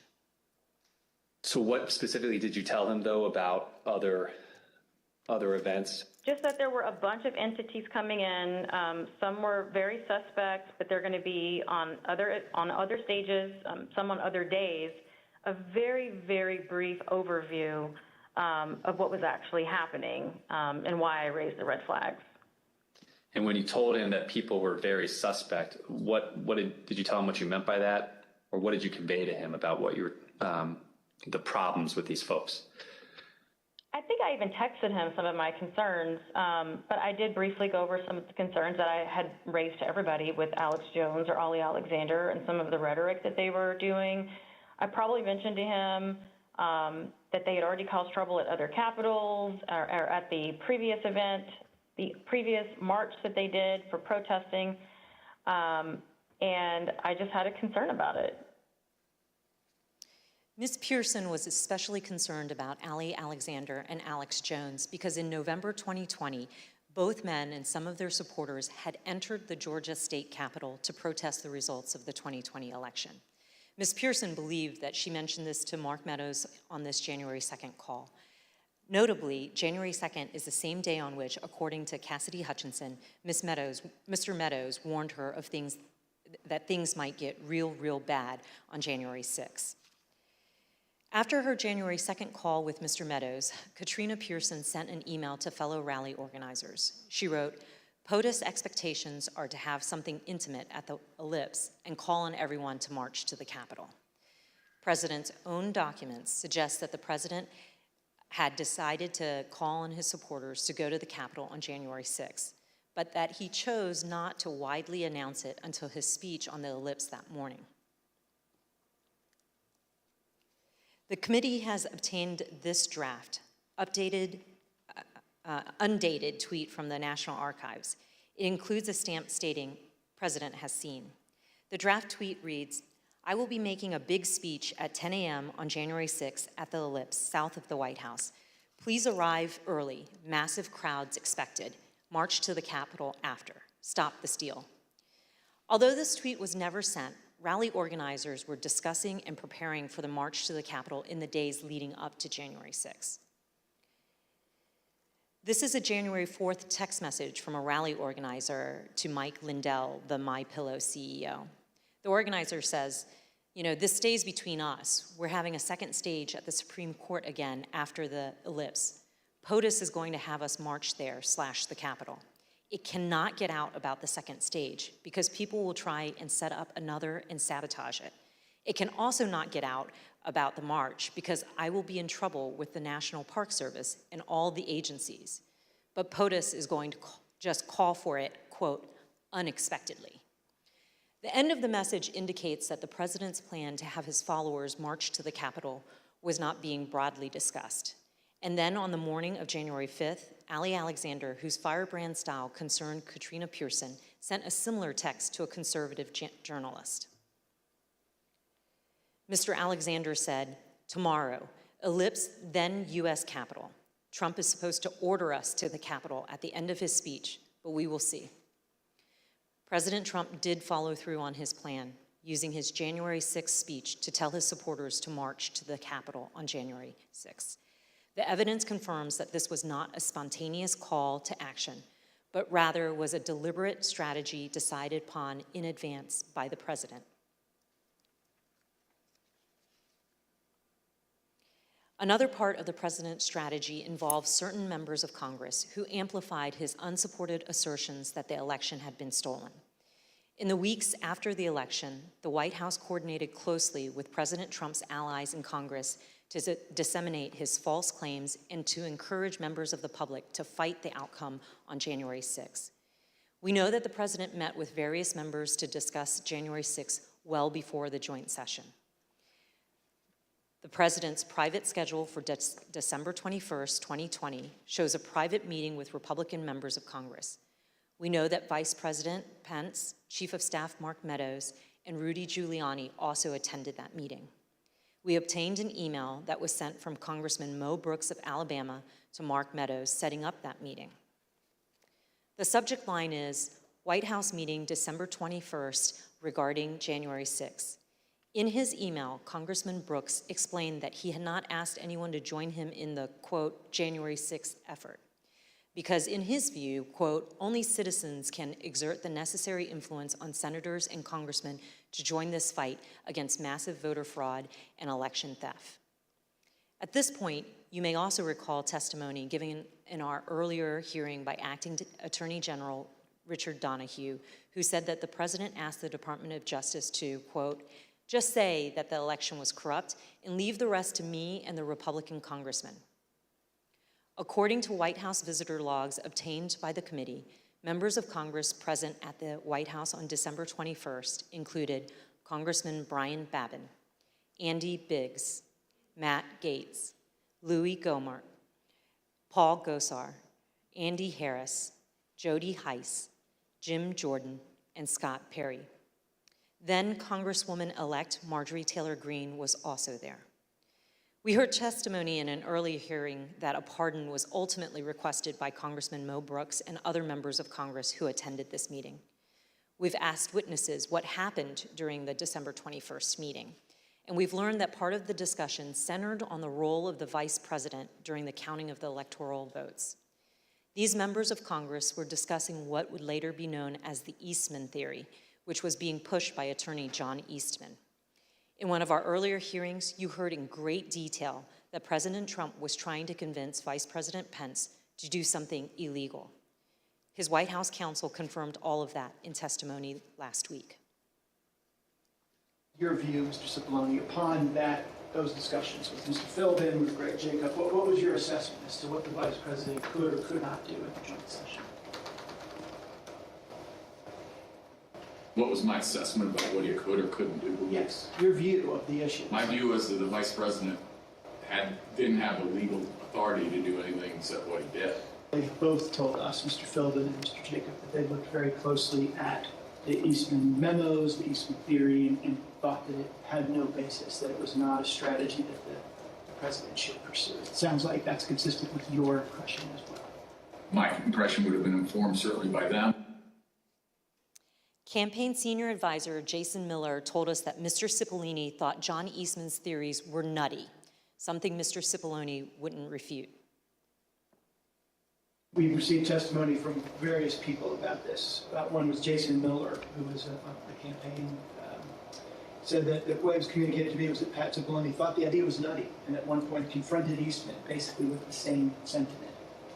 I don't have any reason to contradict what he said. On January 4th, John Eastman went to the White House to meet with the president and vice president. Mr. Cipollone tried to participate in this meeting, but he was apparently turned away. You didn't go to the meeting in the Oval Office where Eastman met with the president and with the vice president. Do you remember why you didn't personally attend? I did walk to that meeting, and I did go into the Oval Office with the idea of attending that meeting. And I ultimately did not attend that meeting. Why not? The reasons for that are privilege. Okay. Were you asked to not attend the meeting, or did you make a personal decision not to attend the meeting? Again, without getting into privilege. Recall that Greg Jacob, the vice president's counsel, stated that Mr. Eastman acknowledged he would lose 9-0 if his legal theory were challenged in the Supreme Court. Mr. Cipollini had reviewed Mr. Eastman's legal theory and expressed his view repeatedly that the vice president was right. He even offered to take the blame for the vice president's position. I thought that the vice president did not have the authority to do what was being suggested under a proper reading of the law. I conveyed that. Okay. I think I actually told somebody, in the vice president's, just blame me. This is, I'm not a politician. I don't, I just said, I'm a lawyer. This is my legal opinion. But let me tell you this. Can I say a word about the vice president? Please. I think the vice president did the right thing. I think he did the courageous thing. I have a great deal of respect for Vice President Pence. I worked with him very closely. I think he understood my opinion. I think he understood my opinion afterwards as well.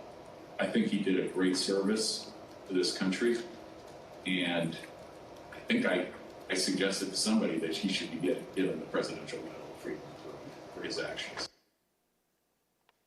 Earlier this year, a federal district court judge concluded that President Trump and Mr. Eastman, relying on Mr. Eastman's theory, more likely than not violated multiple federal criminal laws in their pressure campaign against the vice president. Also recall earlier in this hearing, we saw that Rudy Giuliani's team did not have actual evidence of fraud sufficient to change the result of the election. That's important because as January 6th approached, the Republican members of the House and Senate were looking for reason to object to the electors, and no real evidence was ever given to them. And we know that Republican members of the House received a memorandum from the chairwoman of the House Republican Caucus in the days before January 6, explaining in detail the many constitutional and legal problems with objections and describing the principal judicial rulings dismissing the claims of widespread fraud. But their plan to object to the certification of the election on January 6 went forward anyway. The next day, on January 5th, the day before the attack on the Capitol, tens of thousands of people converged on Washington. While certain close associates of President Trump privately expressed concerns about what would occur on January 6, other members of the president's inner circle spoke with great anticipation about the events to come. The committee has learned from the White House phone logs that the president spoke to Steve Bannon, his close advisor, at least twice on January 5th. The first conversation they had lasted for 11 minutes. Listen to what Mr. Bannon said that day after the first call he had with the president. All hell is going to break loose tomorrow. It's all converging, and now we're on, as they say, the point of attack, right? The point of attack tomorrow. I'll tell you this. It's not going to happen like you think it's going to happen, okay? It's going to be quite extraordinarily different. And all I can say is strap in. From those same phone logs, we know that the president and Mr. Bannon spoke again on the phone that evening, this time for 6 minutes. That same day, on the eve of January 6, supporters of President Trump gathered in Washington, D.C. at another rally. This rally was held at Freedom Plaza, which is located near the White House, and featured some of the speakers who Katrina Pearson and others deemed too extreme to share the stage with the president the next morning. And as this rally was underway, the president asked members of his staff to come to the Oval Office. Let's hear from the White House aides who were in the Oval Office that night. I was in the office, in the Oval Office, and he had asked me to open the door so that he could hear. I guess there was a concert or or something going on. Did he say anything other than just open the door? He made a comment. I don't remember specifically what he said, but there was a lot of energy. When we walked in, the staff was kind of standing up and assembled along the wall, and the president was at the desk, and Dan Scavino was on the couch, and the president was dictating a tweet that he wanted Scavino to send out. Then the president started talking about the rally the next day. He had the door of the Oval open to the Rose Garden because you could hear the crowd already assembled outside on the ellipse, and they were playing music, and it was so loud that you could feel it shaking in the Oval. He was in a very good mood, and I say that because he had not been in a good mood for weeks leading up to that, and then it seemed like he was in a fantastic mood that evening. He asked if members of Congress would be with him tomorrow. And what do you understand by meaning voting in his favor as opposed to physically with him or anything like that? Yeah, and I took that to mean not voting to certify the election. Then he did look to the staff and ask for ideas of how, if I recall, he said that we could make the rhinos do the right thing, is the way he phrased it. And no one spoke up initially because I think everyone was trying to process what that he meant by that. The president was making notes then, talking then about we should go up to the Capitol. What's the best route to go to the Capitol? I said he should focus on policy accomplishments. I didn't mention. What was his response? He acknowledged that and said we've had a lot, something along those lines, and then he fairly quickly moved to how fired up the crowd was going to be. And what did he say about it? Just that they were fired up, they were angry, they feel like the election has been stolen, that the election was rigged. Did he give you any indication of how he knew that the crowd was fired up or angry? He continued to reference being able to hear them outside. Through the open door of the Oval Office, the president could hear the sound of the crowd and the music at the rally at the Freedom Plaza. And these are some of the things that they were saying there at the plaza, just blocks from where the president sat that evening, excited for the next day. This is nothing less than an epic struggle for the future of this country between dark and light, between the godly and the godless, between good and evil. And we will win this fight, or America would step off into 1,000 years of darkness. Tomorrow, trust me, the American people that are standing on the soil that we are standing on tonight, and they're going to be standing on this soil tomorrow, this is soil that we have fought for, and we will fight for in the future. The members of Congress, the members of the House of Representatives, the members of the United States Senate, those of you who are feeling weak tonight, those of you that don't have the moral fiber in your body, get some tonight, because tomorrow we the people are going to be here, and we want you to know that we will not stand for a lie. We will not stand for a lie. I want them to know that 1776 is always an option.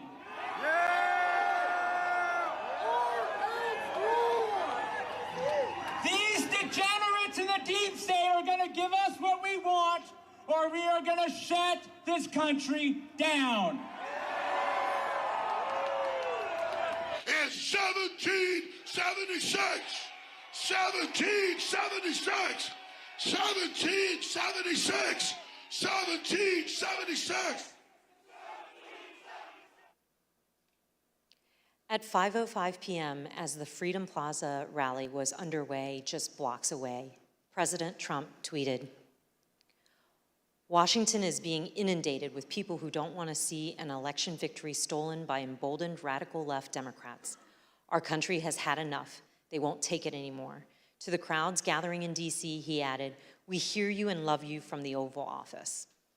The committee has learned that on January 5th, there were serious concerns at Twitter about the anticipated violence the next day. Listen to what the Twitter witness told us about their desperate efforts to get Twitter to do something. What was your gut feeling on the night of January 5th? I believe I sent a Slack message to someone that said something along the lines of, when people are shooting each other tomorrow, I will try and rest in the knowledge that we tried. And so I went to, I don't know that I slept that night, to be honest with you. I was on pins and needles because, again, for months I had been begging and anticipating and attempting to raise the reality that if we made no intervention into what I saw occurring, people were going to die. And on January 5th, I realized no intervention was coming. And even as hard as I had tried to create one or implement one, there was nothing, and we were at the whims and the mercy of a violent crowd that was locked and loaded. And just for the record, this was content that was echoing statements by the former president, but also Proud Boys and other known violent extremist groups? Yeah. There were also concerns among members of Congress. We have a recently released recording of a conversation that took place among Republican members in the U.S. Capitol on the eve of January 6th. This is Republican Congresswoman Debbie Lesko from Arizona, who led some of the unfounded objections to the election results. I also asked leadership to come up with a safety plan for members. I'm actually very concerned about this because we have who knows how many hundreds of thousands of people coming here. We have Antifa. We also have, quite honestly, Trump supporters who actually believe that we are going to overturn the election. And when that doesn't happen, most likely will not happen, they are going to go nuts. That same evening, as President Trump listened to the rally from the Oval Office, he was also working on his speech to be delivered the next day. And based on documents we've received from the National Archives, including multiple drafts of the president's speech, as well as from witness testimony, we understand how that speech devolved into a call to action and a call to fight. One of the first edits President Trump made to his speech was to incorporate his 5:05 p.m. tweet, revising his speech to say, "All of us are here today, do not want to see our election victory stolen by emboldened radical left Democrats. Our country has had enough. We will not take it anymore." He also added, "Together, we will stop the steal." President Trump's edits continued into the morning of January 6th. And as you can see from the president's daily diary here, the president spoke to his chief speechwriter, Stephen Miller, for over 25 minutes that morning.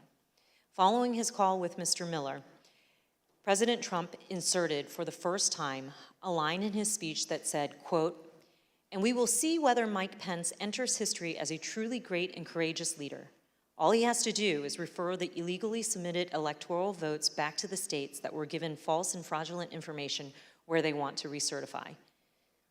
No prior version of this speech had referenced Vice President Pence or his role during the joint session on January 6th. These last-minute edits by President Trump to his speech were part of the president's pressure campaign against his own vice president. But not everyone wanted these lines regarding the vice president included in the president's speech, including White House lawyer Eric Hirschman. Did you ever speak to anybody in the White House at the time about this disagreement between the president and the vice president, other than the president, based on the objection from your counsel?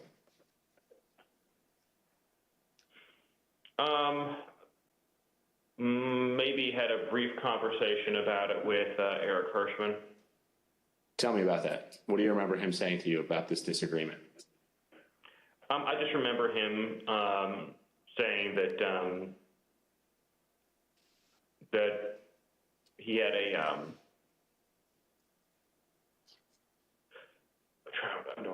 get this wrong. Sort of something to the effect of thinking that it would be counterproductive. I think he thought to discuss the matter publicly.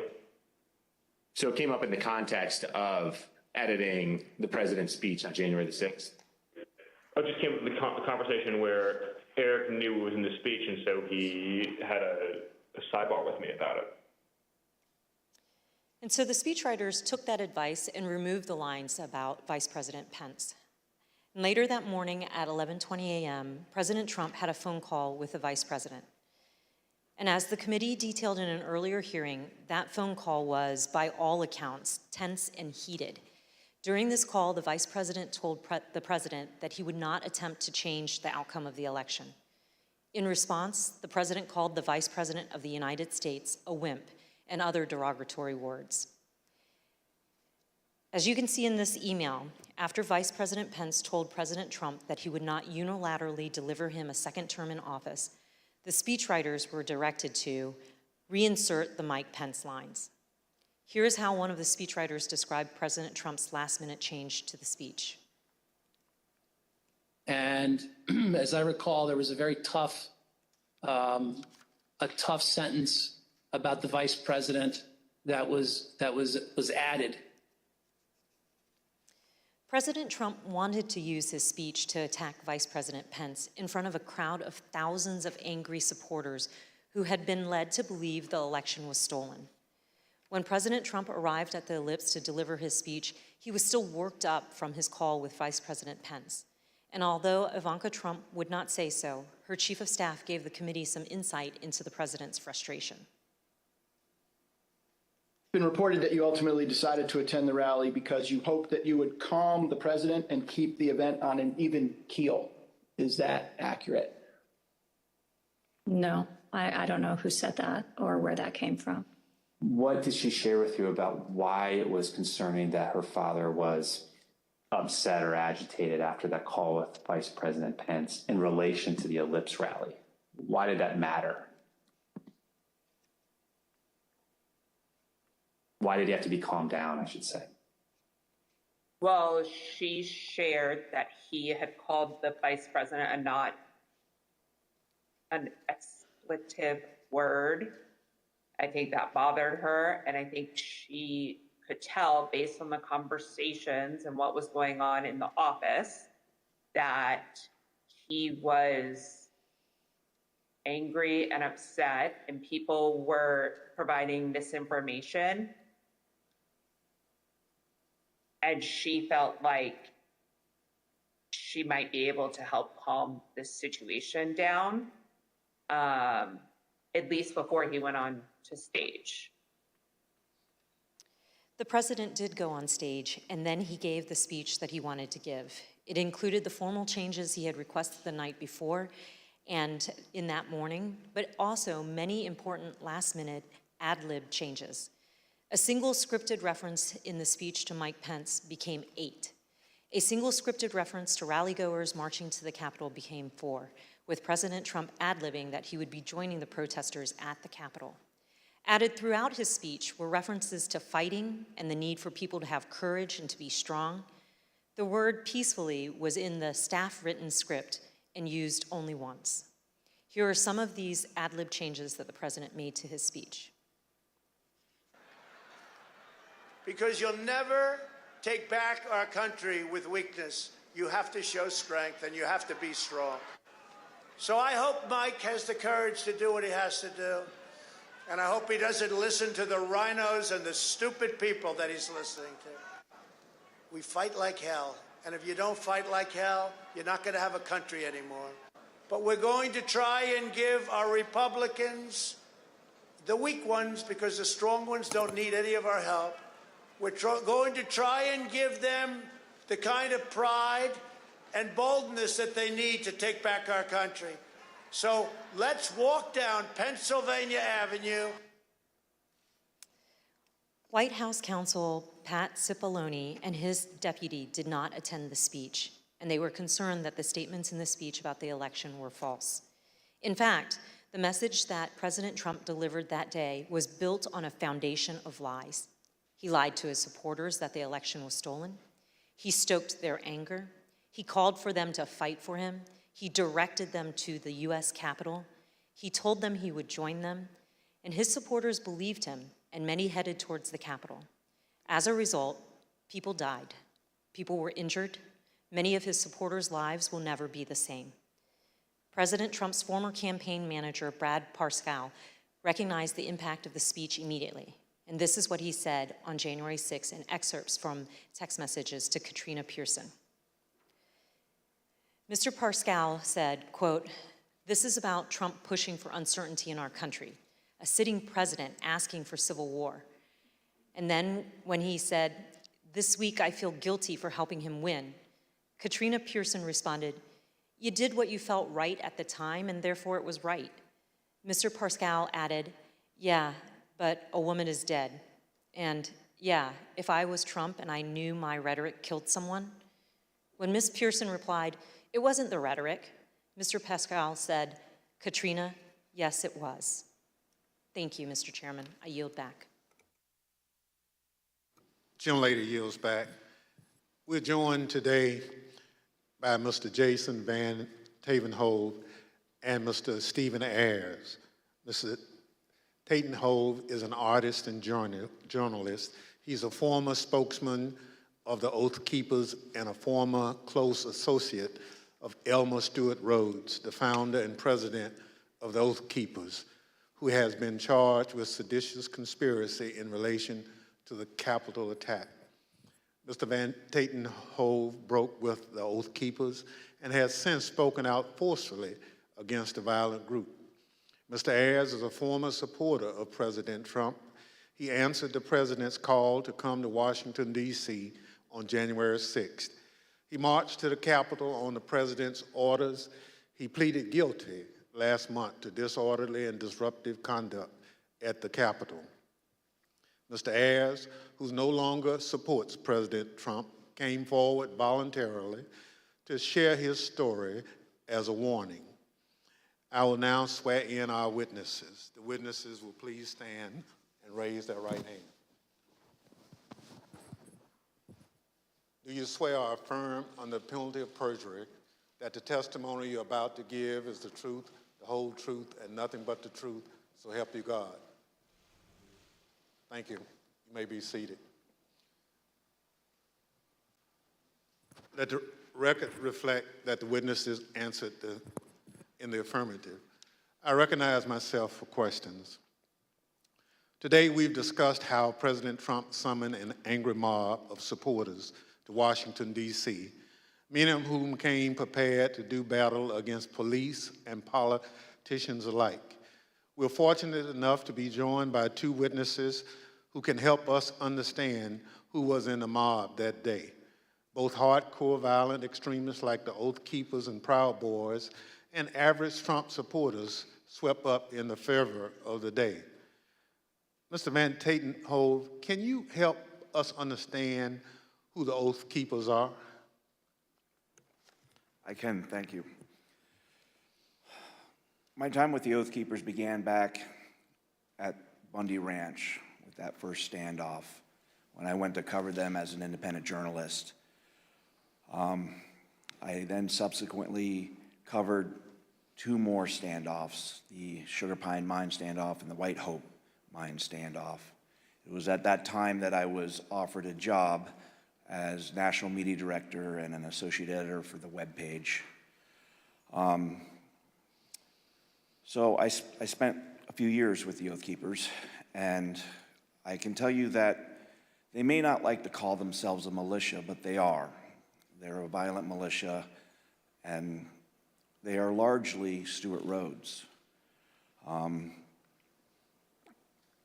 I think, rather than try to use words, I think the best illustration for what the Oath Keepers are happened January 6th, when we saw that stacked military formation going up the stairs of our Capitol.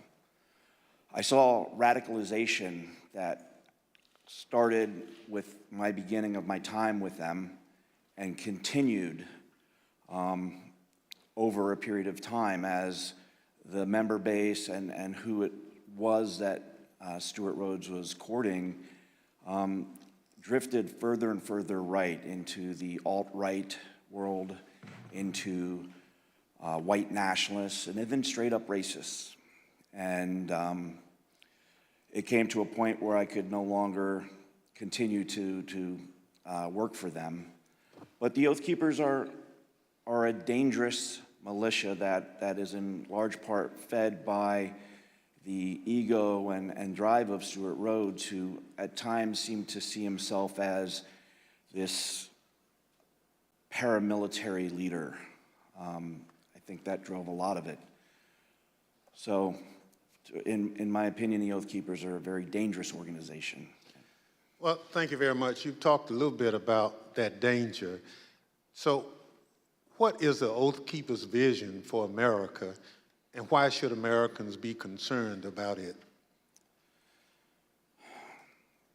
I think we saw a glimpse of what the vision of the Oath Keepers is on January 6th.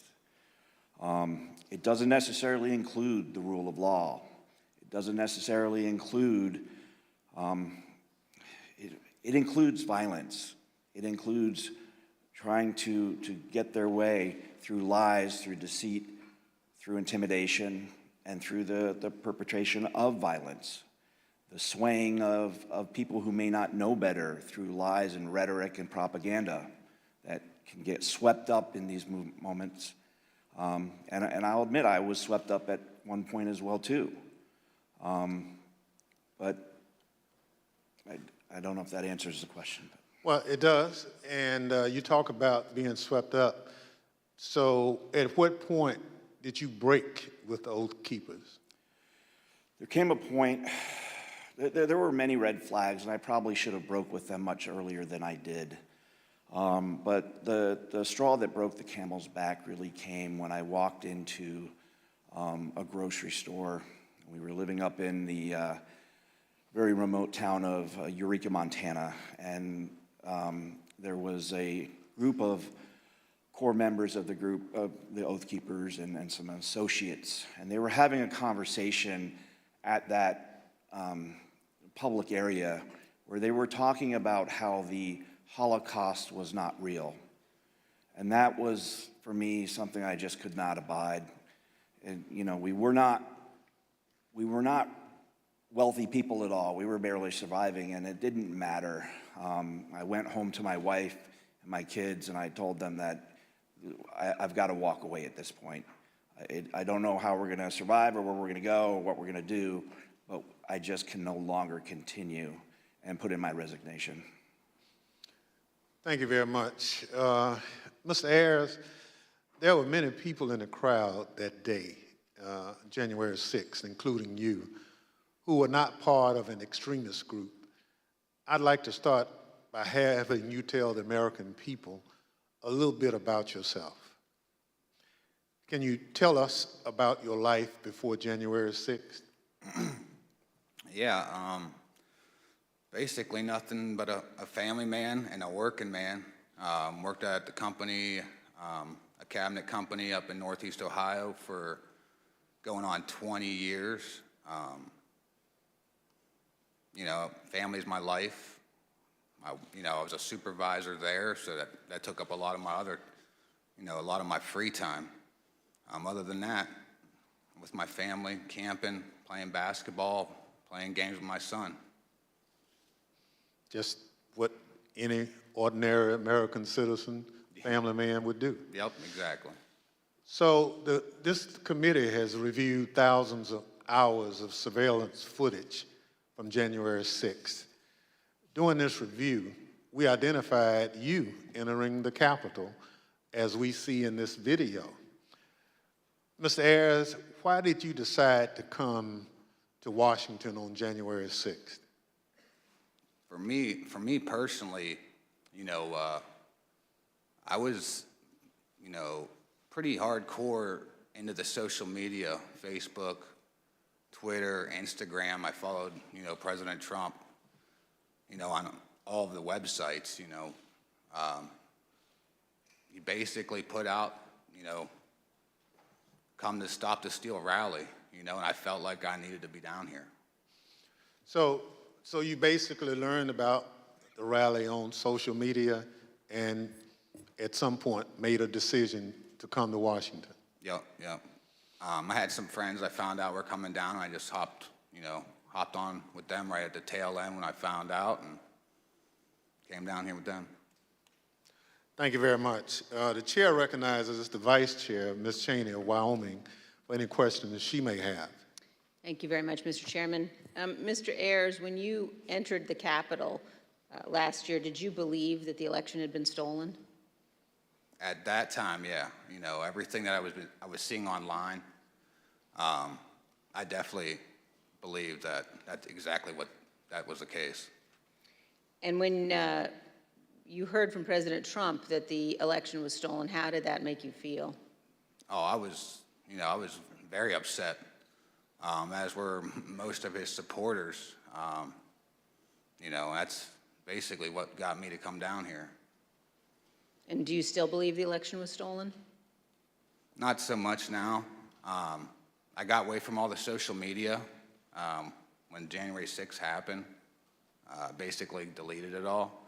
I started doing my own research and everything. And for me, for something like that to be that, for that to actually take place, it's too big.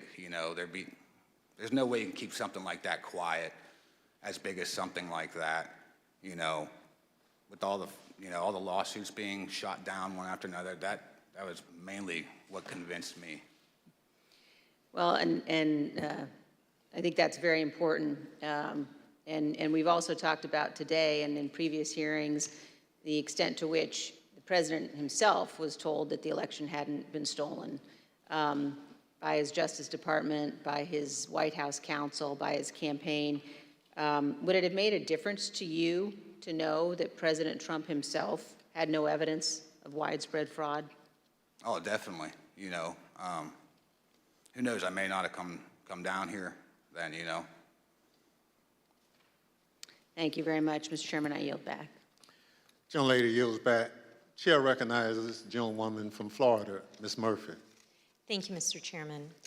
Earlier today, we showed how Donald Trump's December 19th tweet summoned both extremist groups as well as rank-and-file supporters of President Trump to come to Washington, D.C., average Americans. He told them to, quote, "Be there, we'll be wild," and they came. We showed how how President Trump repeatedly told them, "Fight, fight, fight," and they marched to the Capitol. Mr. Ayers, you were in that crowd at the rally, and then the crowd that marched to the Capitol. When you arrived on the ellipse that morning, were you planning on going to the Capitol? No, we didn't actually plan to go down there. We went basically to see the Stop the Steal rally, and that was it. So why'd you decide to march to the Capitol? Well, basically, the president, got everybody riled up, told everybody to head on down. So we basically were just following what he said. After the president's speech, as you're marching down to the Capitol, how did you feel?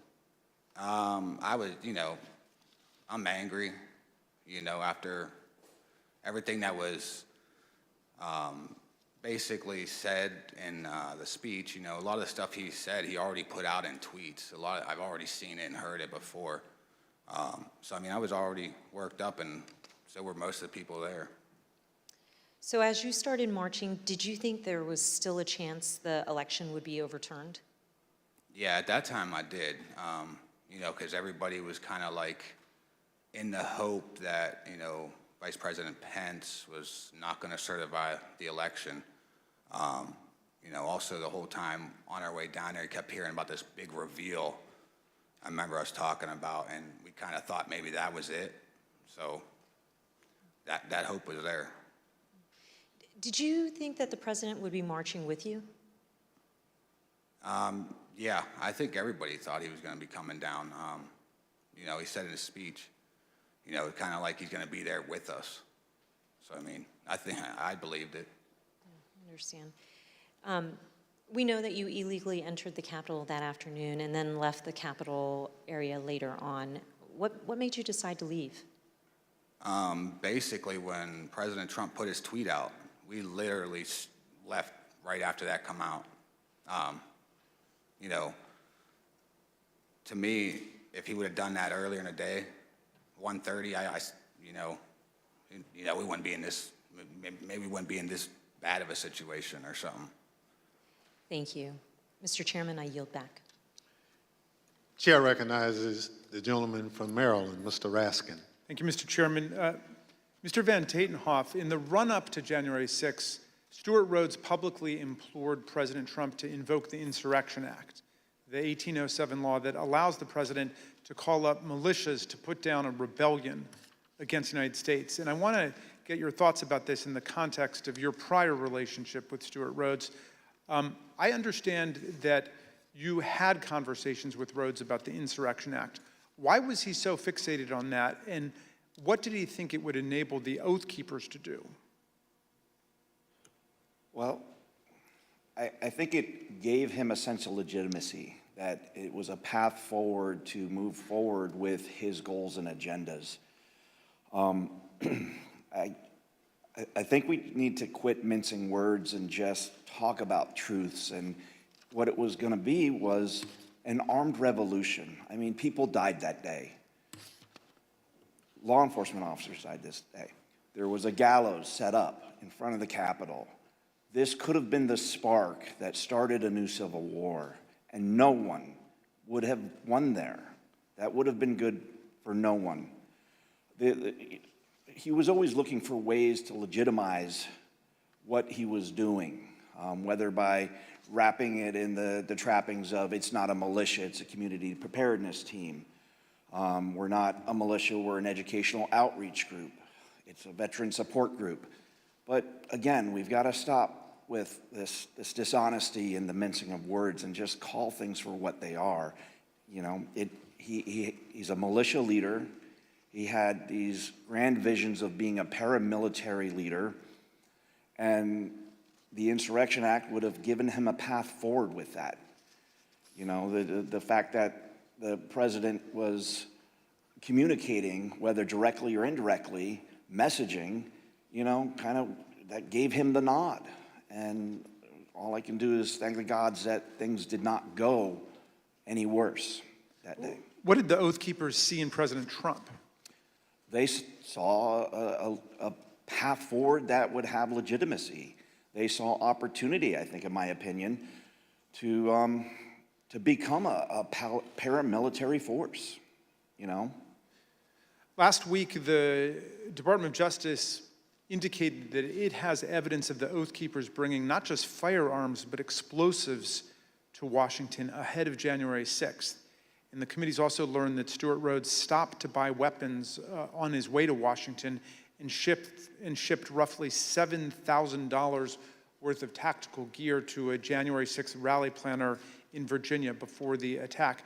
Did you ever hear Rhodes discuss committing violence against elected political leaders? Yeah, I mean, that went back from the very beginning of my tenure. One of the first assignments that he brought to me wanting me to do as more of a graphic artist function was to create a deck of cards. You may remember back to the conflict in the Middle East where our own military created a deck of cards, which was a who's who of kind of the key players on the other side that they wanted to take out. And Stuart was very intrigued by that notion and influenced by it, I think. And he wanted me to create a deck of cards that would include different politicians, judges, including up to Hillary Clinton as the Queen of Hearts. This is a project that I refused to do. But from the very start, we saw that. There was always the push for military training, including there were courses in that community that went over explosives training. So, yeah, this all falls in line. Mr. Van Tatenhoff, you say in your very thoughtful written testimony that we received today that you fear what the next election cycle will bring. And you also say that we have been exceedingly lucky in that we have not seen more bloodshed so far. I wonder if you would elaborate on those two statements. I think as far as the luck goes, we've had the potential from Bundy Ranch on. I mean, being boots on the ground at these standoffs, and they were standoffs where there were firearms pointed across lines at federal law enforcement agencies, you know, whatever it may be with that particular standoff. But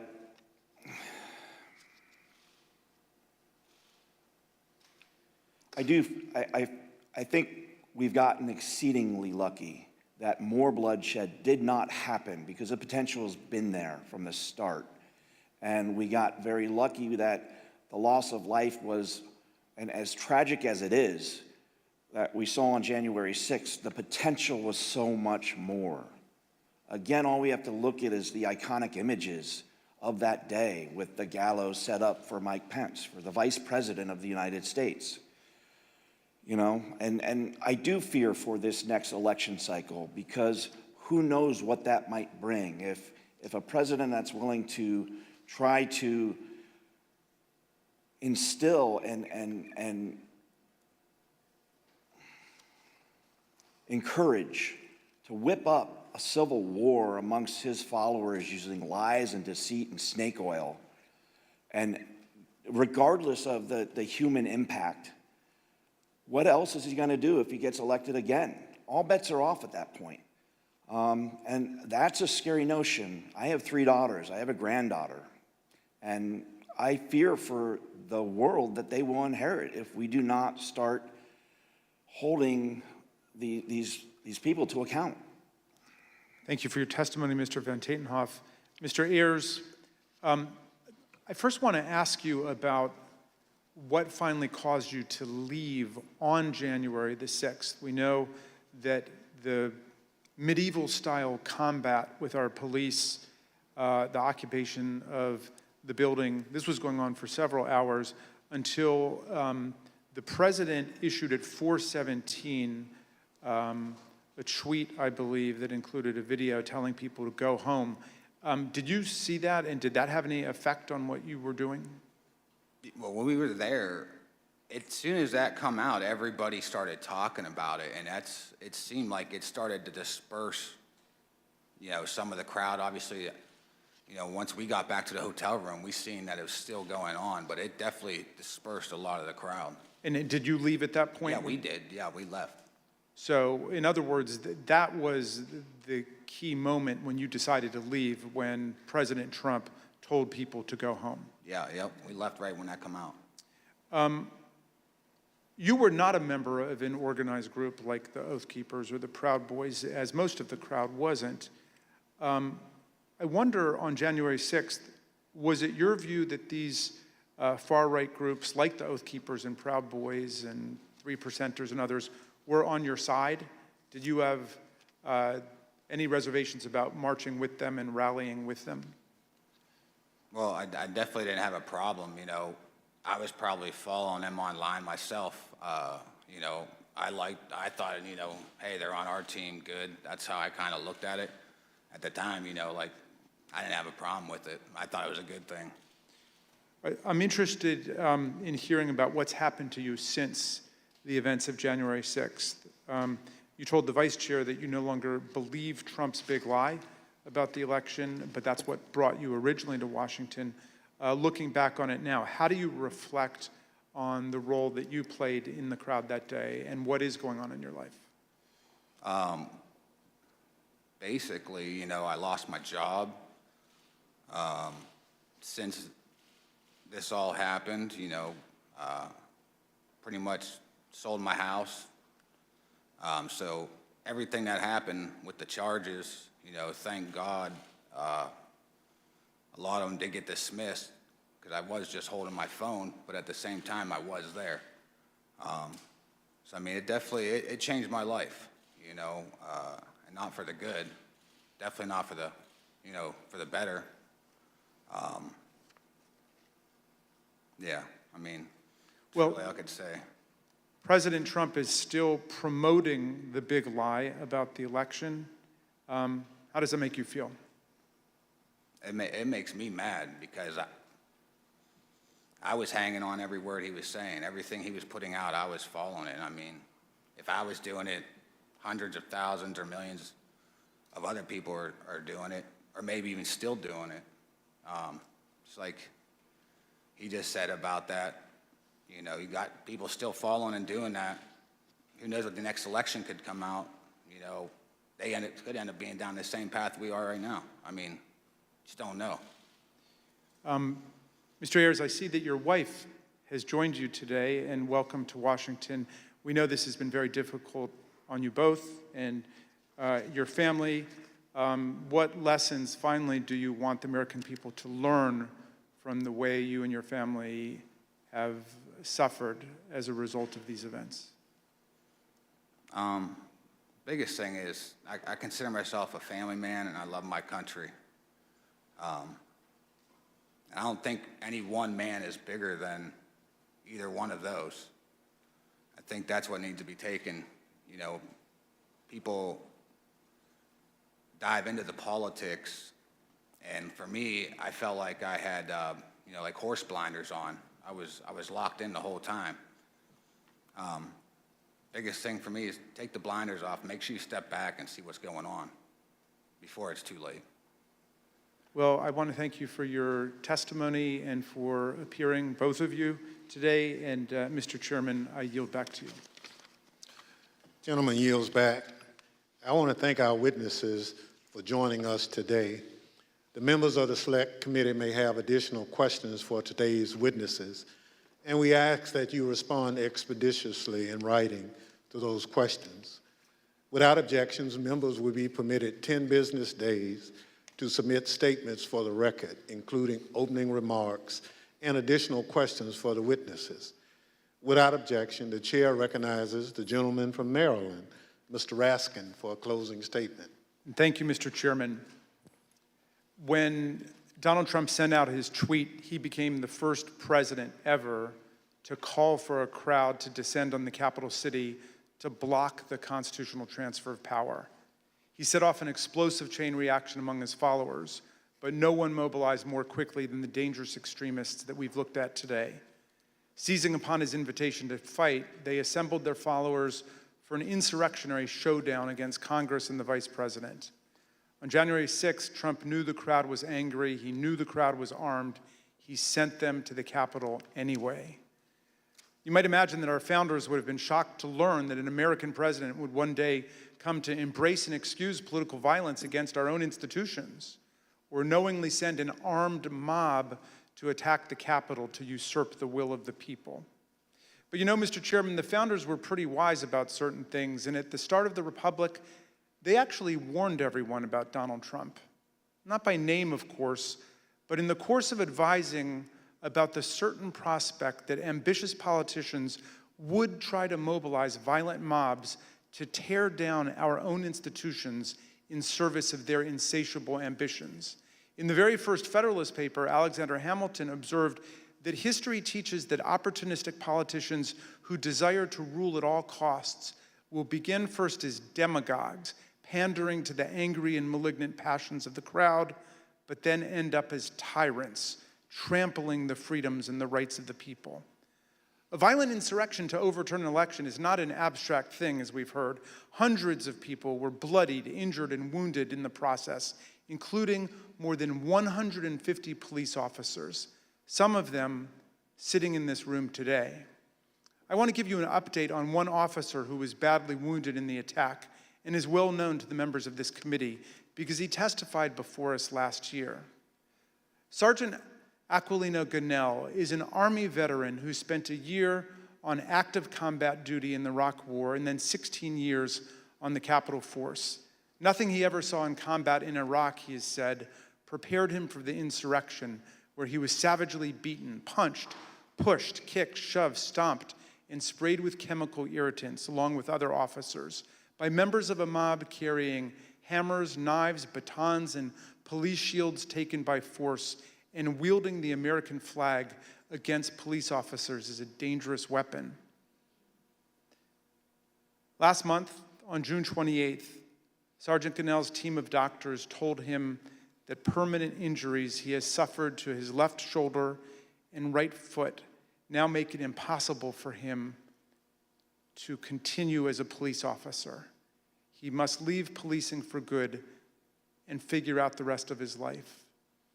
Sergeant Gonell, we wish you and your family all the best. We are here for you. We salute you for your valor, your eloquence, and your beautiful commitment to America. I wonder what former President Trump would say to someone like Sergeant Gonell, who must now go about remaking his life. I wonder if he could even understand what motivates a patriot like Sergeant Gonell. In his inaugural address, Trump introduced one commanding image: American carnage. Although that turn of phrase explained little about our country before he took office, it turned out to be an excellent prophecy of what his rage would come to visit on our people. Mr. Ayers just described how the trust he placed in President Trump as a camp follower derailed his life and nearly wrecked his reputation and his family. A few weeks ago, we heard Shay Moss and her mother, Ruby Freeman, Speaker Rusty Bowers from Arizona, and Georgia's Secretary of State Brad Raffensperger describe how hate-filled intimidation campaigns by Trump and his followers made them prisoners in their homes and drove their stress and anxiety to soaring new heights when they refused to do Trump's bidding. American carnage, that's Donald Trump's true legacy. His desire to overthrow the people's election and seize the presidency interrupted the counting of electoral college votes for the first time in American history, nearly toppled the constitutional order, and brutalized hundreds and hundreds of people. The Watergate break-in was like a Cub Scout meeting compared to this assault on our people and our institutions. Mr. Chairman, these hearings have been significant for us and for millions of Americans, and our hearing next week will be a profound moment of reckoning for America. But the crucial thing is the next step. What this committee, what all of us will do to fortify our democracy against coups, political violence, and campaigns to steal elections away from the people. Unlike Mr. Ayers and Mr. Van Tatenhove, people who have recovered and evolved from their descent into the hell of fanaticism, Donald Trump has only expanded his big lie to cover January 6th itself. He asserts the insurrection was the real election, and the election was the real insurrection. He says his mob greeted our police officers on January 6th with hugs and kisses. He threatens to take one of America's two major political parties with him down the road to authoritarianism, and it is Abraham Lincoln's party, no less. The political scientists tell us that authoritarian parties have two essential features in common in history and around the world. They do not accept the results of democratic elections when they lose, and they embrace political violence as legitimate. And the problem of incitement to political violence has only grown more serious in the internet age, as we have just heard. But this is not the problem of one party, it is the problem of the whole country now. American democracy, Mr. Chairman, is a precious inheritance, something rare in the history of the world and even on earth today. Constitutional democracy is the silver frame, as Lincoln put it, upon which the golden apple of freedom rests. We need to defend both our democracy and our freedom with everything we have and declare that this American carnage ends here and now. In a world of resurgent authoritarianism and racism and anti-Semitism, let's all hang tough for American democracy. Thank you, Mr. Chairman. I yield back. Gentleman yields back. Without objection, the chair recognizes the gentlewoman from Florida, Ms. Murphy, for a closing statement. Thank you, Mr. Chairman. At one of our first hearings, Chairman Thompson explained that the members of this committee would not spend much time talking about ourselves. Rather, we would let the evidence play the leading role. And the chairman was right, because this isn't about promoting ourselves as individuals, it's about protecting the country we love. And it's about preserving what actually makes America great: the rule of law, free and fair elections, and the peaceful transfer of power from one elected leader to the next. But if I may say a word about myself and why I'm proud to serve on this committee.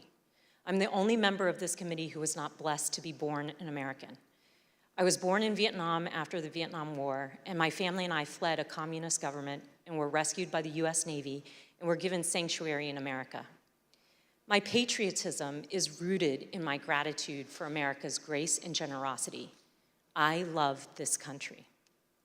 On January 6th, 4 decades after my family fled a place where political power was seized through violence, I was in the United States Capitol, fleeing my fellow Americans. Members of the angry mob had been lied to by a president and the other powerful people who tried to convince them without evidence that the election had been stolen from them. Some of them then tried to use physical violence to overturn the outcome of a free and fair election. Our committee's overriding objective is to fight fiction with facts, to create a full account for the American people and for the historical record, to tell the truth of what happened and why it happened, to make recommendations so it never happens again, to defend our democracy. To me, there's nothing more patriotic than that. Thank you. Mr. Chairman, I yield back. Gentlelady yields back. Without objection, the chair recognizes the gentlewoman from Wyoming, Ms. Cheney, for a closing statement. Thank you very much, Mr. Chairman. Mr. Chairman, let me put what you have seen today in a broader context. At the very outset of our hearings, we described several elements of President Trump's multi-part plan to overturn the 2020 election. Our hearings have now covered all but one of those elements: an organized campaign to persuade millions of Americans of a falsehood that the 2020 election was stolen by widespread fraud, a corrupt effort to pressure Vice President Pence to refuse to count electoral votes, an effort to corrupt the U.S. Department of Justice, efforts to pressure state election officials and legislators to change state election results, a scheme to create and submit fake electoral slates from multiple states. And today, you saw how President Trump summoned a mob to Washington for January 6th, and then, knowing that that mob was armed, directed that mob to the United States Capitol. Every one of these elements of the planning for January 6th is an independently serious matter. They were all ultimately focused on overturning the election, and they all have one other thing in common. Donald Trump participated in each substantially and personally. He oversaw or directed the activity of those involved. Next week, we will return to January 6th itself. As we have shown in prior hearings, Donald Trump and his legal team, led by Rudy Giuliani, were working on January 6th to delay or halt Congress's counting of electoral votes. The mob attacking and invading the Capitol on that afternoon of January 6th was achieving that result. And for multiple hours, Donald Trump refused to intervene to stop it. He would not instruct the mob to leave or condemn the violence. He would not order them to evacuate the Capitol and disperse. The many pleas for help from Congress did no good. His staff insisted that President Trump call off the attack. He would not. Here are a few of the many things you will hear next week from Mr. Cipollone.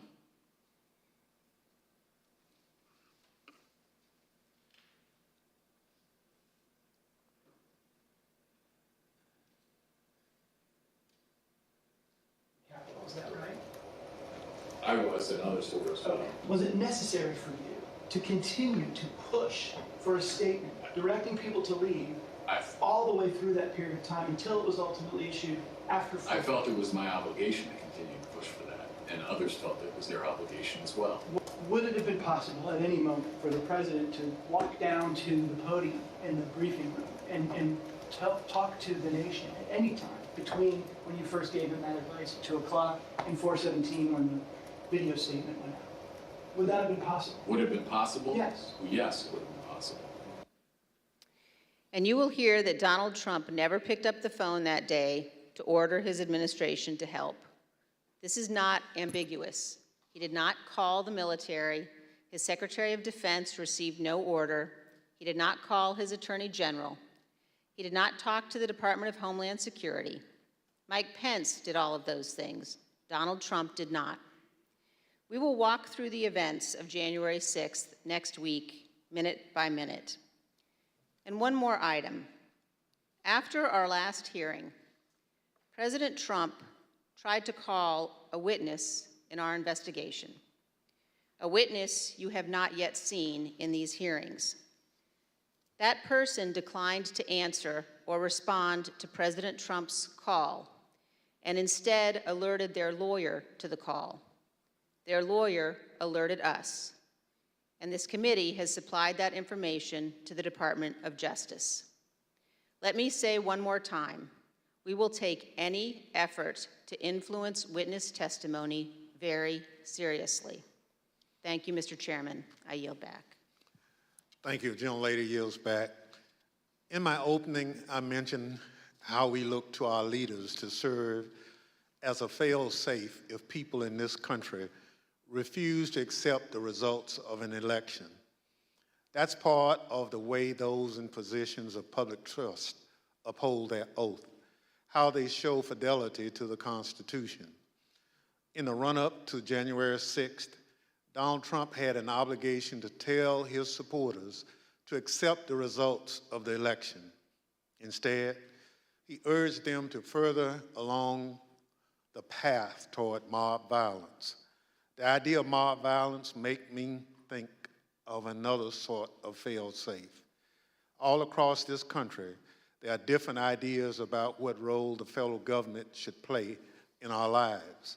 In fact, up here on this dais, there are plenty of different ideas. But there are moments when the institutions of our federal government are the fail-safe. I am from a part of the country where, had it not been for the federal government and the Constitution, my parents and many more Americans like them would have continued to be treated as second-class citizens. The freedom to be able to vote without harassment, travel in relative safety, and dine and sleep where you choose is because we have a government that looks over the well-being of its citizens. This is especially important in moments of crisis. When we have a natural disaster that state governments can't handle on their own, when there's an emergency that requires action by our public health services or our military, we have a federal government. What happened on January 6, 2020 was another one of those moments in history that test the strength of our federal government. January 6th was an attack on our country. It was an attack on our democracy, on our Constitution. A sitting president with a violent mob trying to stop the peaceful transfer of power from one president to another. It still makes my blood boil to think of it. In a moment like that, what would you expect to see?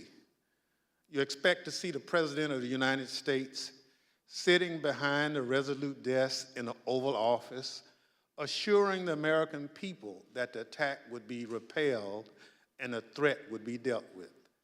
You'd expect to be reassured that there was a fail-safe. Instead, the President of the United States sent the mob.